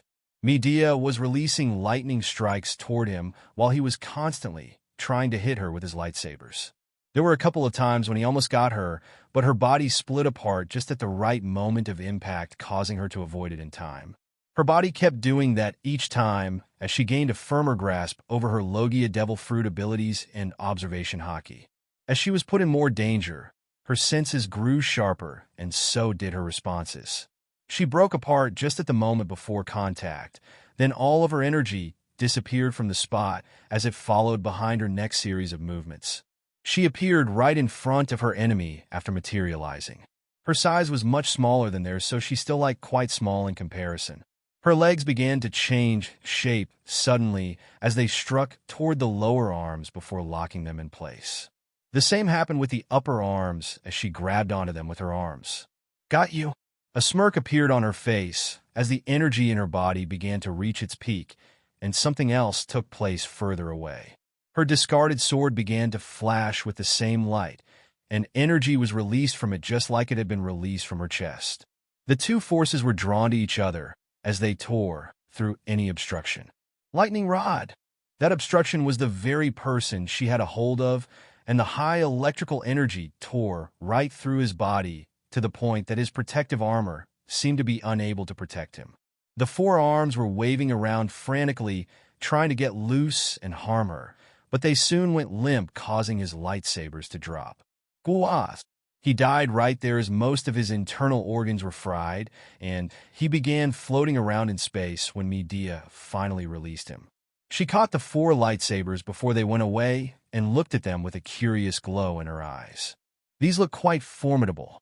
I gotta keep one of them." "Well, anyways, I did tell you this was not going to be a sword fight." She disappeared and reappeared, retrieving her sword that had been lodged in the side of a ship, then joined the battle to clean up the rest. Meanwhile, inside of one of the ships, there was an invisible figure that was moving around, causing mayhem among the crew. That person was Ashvin, who was making full use of his invisibility powers to make himself and any weapon he touched to be invisible. Very few among the crew were able to detect anything until the moment that they were caught in a sudden blast or were hit by something. One among those who were trying to deal with the aftermath of the sudden attack was one of the other higher-ups of the Camo Pirates. He had a squid-like face with long tentacles hanging down his face like a long beard. What was surprising was that he did not panic when he could not find Ashvin, who was hiding and ambushing his crew members. His gaze narrowed and a peculiar glow shone in his eyes. "Come help me." The second that he asked for help, another alien appeared who looked more like an insect than anything else. "I got your back. Let's catch this intruder." A fiendish light shone in his eyes as his mandibles snapped together a couple of times. Both of them moved quickly as if they knew where Ashvin was located, causing Ashvin to become startled. Is it their senses? Or is it a type of power like mine? There would always be races out there in the vast universe who had a wide variety of different powers and world power systems. Not all races would use things like hockey, but they had their way of being strong. The glow in the eyes of the tentacle-faced alien seemed to give off a feeling similar to observation hockey, but it was not quite the same. As he began moving toward Ashvin, it was like an invisible force was surrounding him and spreading out toward the surroundings, only to make contact with several things Ashvin threw out in advance. Those objects seemed to halt in place before their invisibility of them ran out, causing them to be visible as they floated there. They soon began to move again, but they were returned toward the direction where Ashvin had been located. Ashvin saw the change take place, and he could feel it as he lost his connection to the objects. Damn! It was almost like some unknown power had wiped away the influence he had over it, causing him to no longer be able to maintain the invisibility on them. Perhaps that was a good thing, since it would be troublesome for his invisible weapons to be used against him. Either they intended to remove my influence, or it happened as a result of their power taking over control. Got to think, what type of power? Asterisk. As if a light had shone in his mind, a memory of Alyssia talking about random superpowers was remembered. What did she say it was? Something like a psychic power? So it is kind of similar to hockey, but not the same. He did not know what the other alien could do, so he continued to run away, avoiding the attacks the best that he could as he utilized his observation hockey beyond his current limits. This is so annoying. The attacks keep adjusting as I move. It was almost like his opponent could read his every move and was adjusting their attack pattern to it each time. The insect alien was chasing behind too, as they seemed to have equipped two glowing claw weapons on their hands that emitted a very strong energy.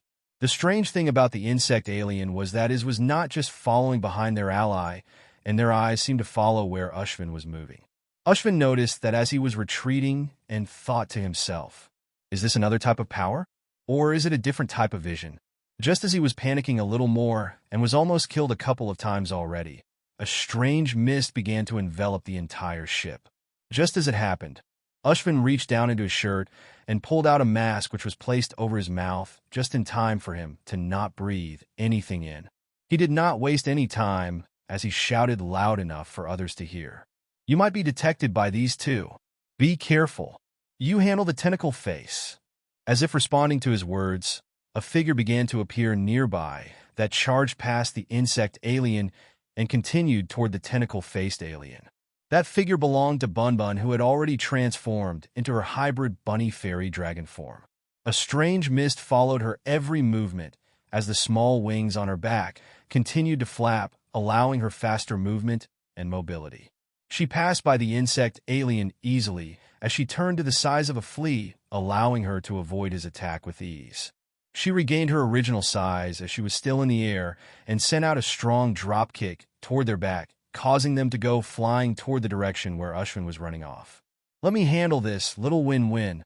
A playful smirk appeared on her face as she continued her advancement toward the tentacle-faced alien, causing them to halt in their pursuit of Ushvin. "Come at me, Squidface." She was quite daring in her taunting, but it worked well since it got the attention of them, causing most of the attacks to be focused onto her. There was a time when she would be quite relaxed and overconfident in a fight, but her previous experiences had taught her not to let her guard down. She brought out her full power right away, while making full use of her haki, as she began altering her size rapidly to avoid the incoming projectiles that were coming toward her. They constantly changed their patterns, adjusting to her every move, so she looked quite annoyed. Tisk! She soon found an unknown force pushing against her, causing her to slow down a little the more that she approached her target. How troublesome! Not only was it interfering with her movements, but it was pushing away the mist that had been sent around the area. It was almost like her enemy had noticed that her mist was a danger, so they put their efforts into scattering it away from themselves. As they were doing that, their control over the many objects they had control over began to drop. It was like they could not do too many things at once, and that one thing could be affected negatively if their concentration was lost. Bun noticed the change, as she found it slightly easier to dodge the projectiles than she thought to herself. If objects like these do not work on them, then what about this? A sly grin appeared on her face as her arms and legs began to move rapidly along with each of her movements. Her position changed many times, leaving behind many afterimages, which many wind blades and wind bullets began to form from those positions heading toward her enemy. "Let's see how long you can last." Each wind blade and wind bullet came from every angle, causing them to crash into some form of invisible barrier that surrounded the alien, causing them to hold their head with a strained look. Bun continued to attack from a safe distance, causing the barrier to be impacted greatly by every attack she sent out. Each attack continued to weaken the barrier, which caused the alien to struggle to maintain it even more. It was a battle of who could keep up their tactic for longer, and Bun had a lot more stamina than they had the mental abilities or energy they were relying on. It seemed to strain them a lot mentally as they were holding their head in pain the more that her attacks hit the barrier. Even the attacks from the projectiles started to gradually weaken and had lost their control over them, as they had to divert their mental power toward keeping Bun away. They could tell that one of her attacks was a great threat to them, so she could not be allowed to get close. What they underestimated was that she knew ranged techniques too that could inflict just as much damage. As the battle was reaching its end, other things were taking place elsewhere. Ushvin continued to run away as fast as he could through the hallway of the spaceship.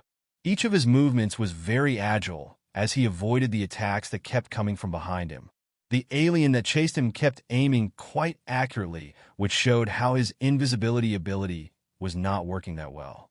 He had just obtained such an ability from Shiri, Yet it had not been that long before he felt that he had hardly got to make use of it.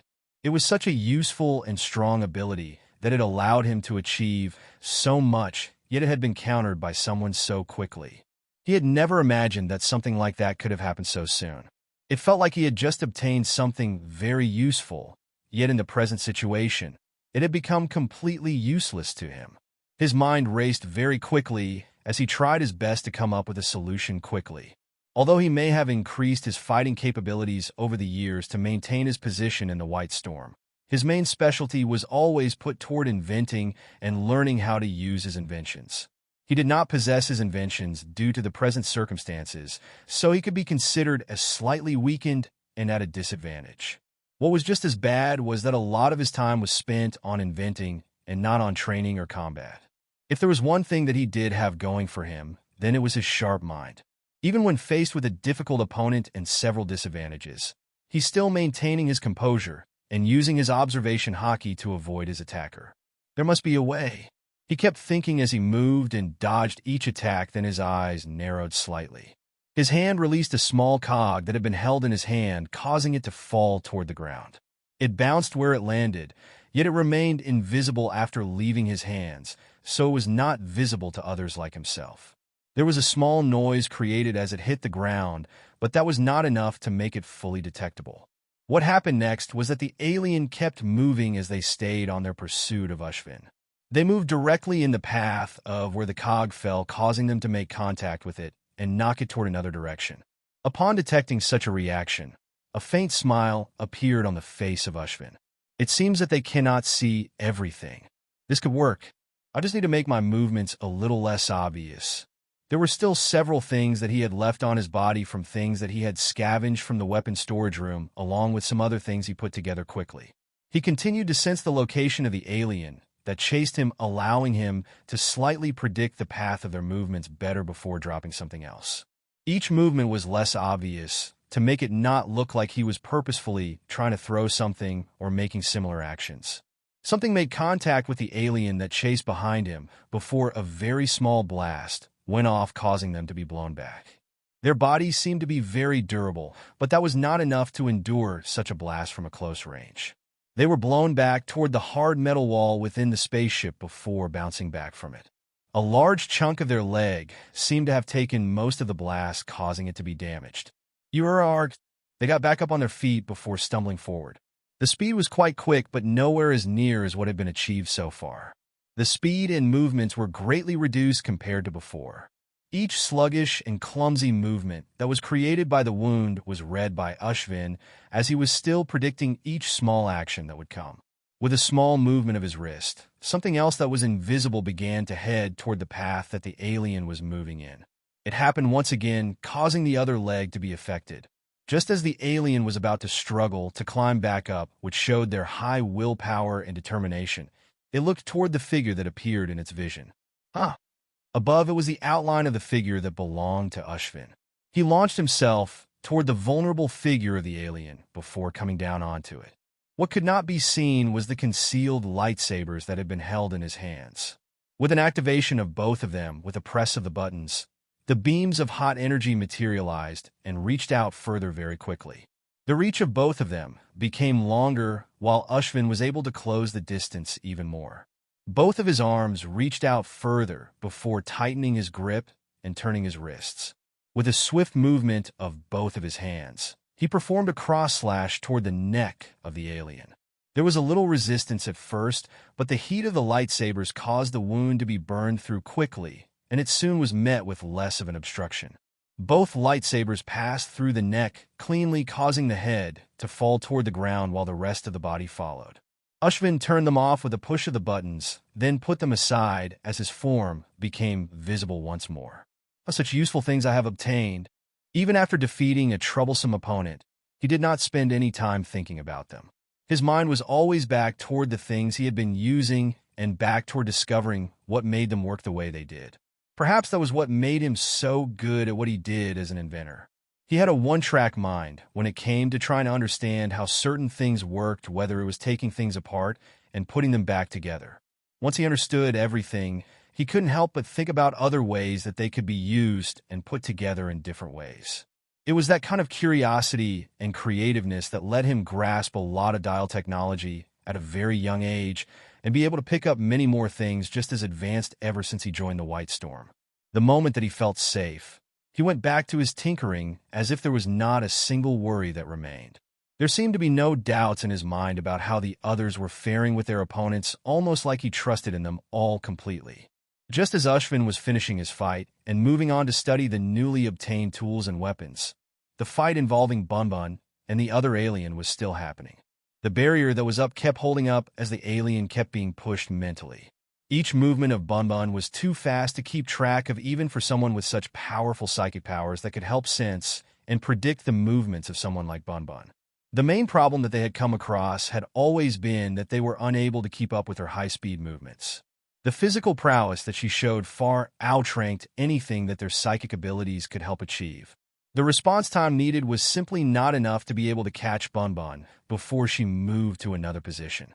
Each time that the psychic energy moved to grab onto her, the afterimage that had been left behind began to disperse.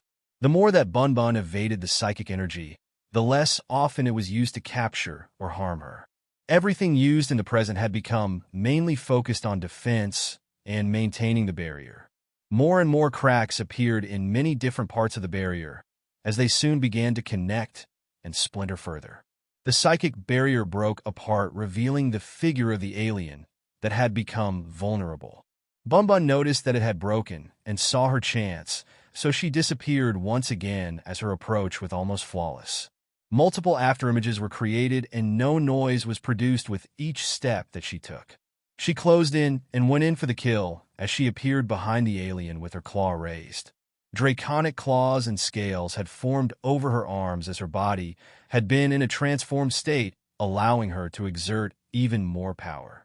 The claw came tearing through toward the back, aimed at the heart of the alien, but her eyes widened all of a sudden. Her body froze just a moment before she was able to land the killing blow, and it felt like something had wrapped around her body, holding her in place. The figure of the alien did not move as they kept concentrating and making use of the remains of their psychic power. That was risky, but worth it. A large portion of the psychic power had been reserved as a final means of fighting, while the rest had already been put toward the barrier. The tactic used was to let Bunbun break down the barrier. Only then would her next movements become a little more predictable. Anyone who was allowed to strike and end things would take it. If they wanted to end things quickly, then there were few places to attack from and similarly fewer places to strike. That limited the options available and the patterns of movement that Bunbun would take, so it mainly came down to how well they could focus on their psychic senses, while a small portion was thanks to luck. Luck seemed to be on the alien side, as they were able to capture Bunbun just in time to save themselves. What came next was that several weapons activated as they flew up into the air under the control of the psychic alien. The last traces of power were being used to contain Bunbun, who struggled with all that she had to release herself, while the other portion was put toward controlling the lighter objects. Several lightsabers went flying toward Bunbun as they hit her body. Ouch! The tough scales from her fairy dragon devil fruit form and body she had built up through training protected her, causing the damage to be reduced. What helped just as much was that she had put up her armament hockey in time to protect herself in the areas that were hit. Perhaps if she did not protect herself and did not have her devil fruit, then the lightsabers may have penetrated her body very quickly, but she had been able to survive. The lightsabers kept being pushed toward her as they threatened to pierce through her scales and armament hockey. It became a battle of whose powers could hold out the longest. Would Bunbun be able to protect herself, or would the enemy's psychic powers no longer be able to last? Her eyes widened in fear as she remembered how she had failed previously and had been scolded by Alyssia. It was then that she grew determined to never lose again and to never be so careless. That was when she fully devoted herself to the hell training and sparring that Alyssia put her through.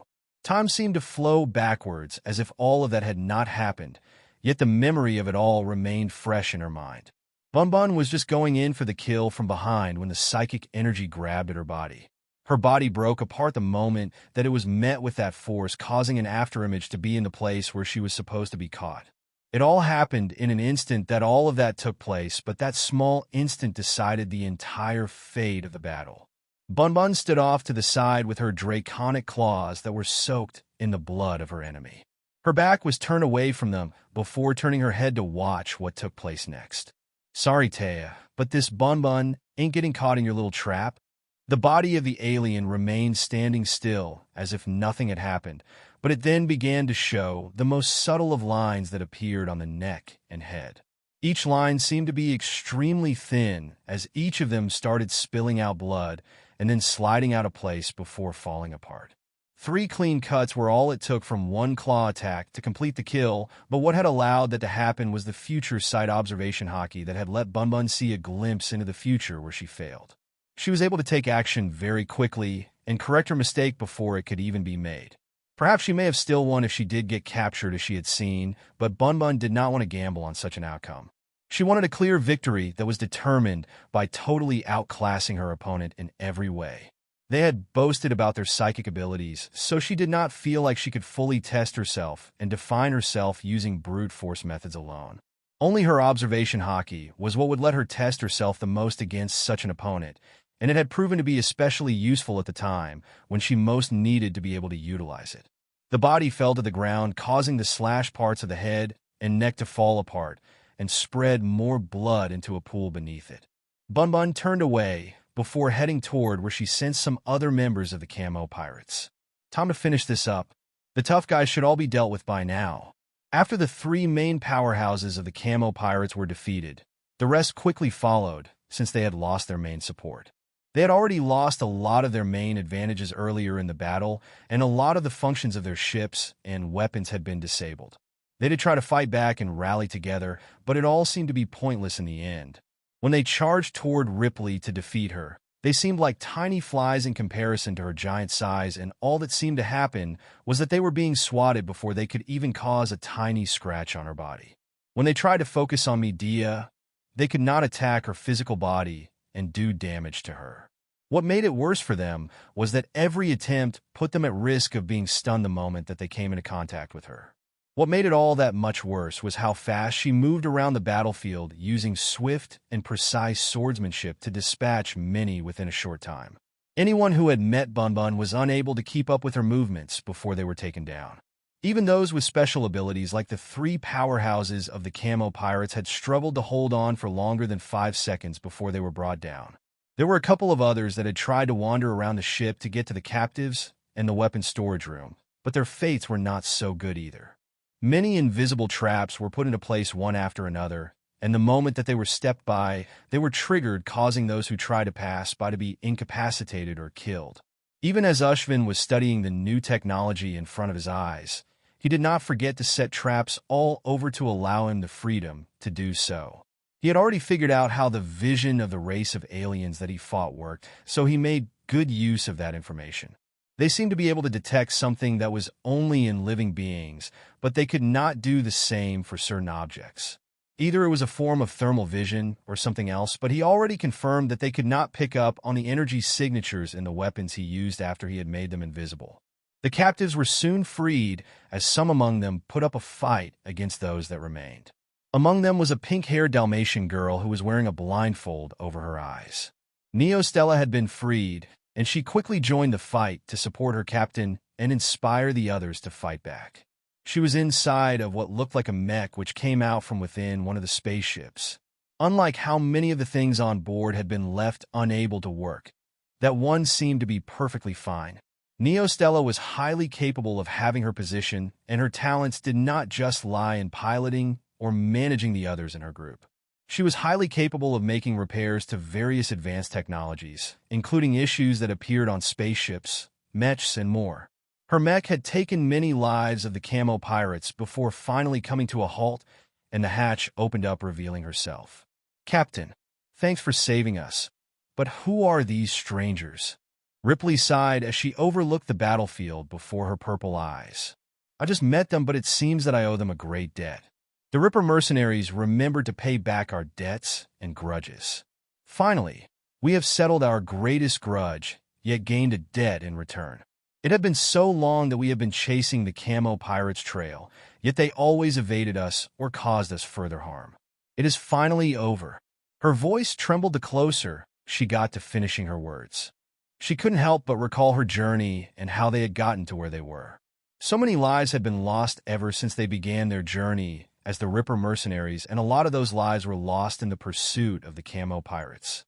The losses did not just start there. They began many years before that, when Ripley and Neostella were still very young.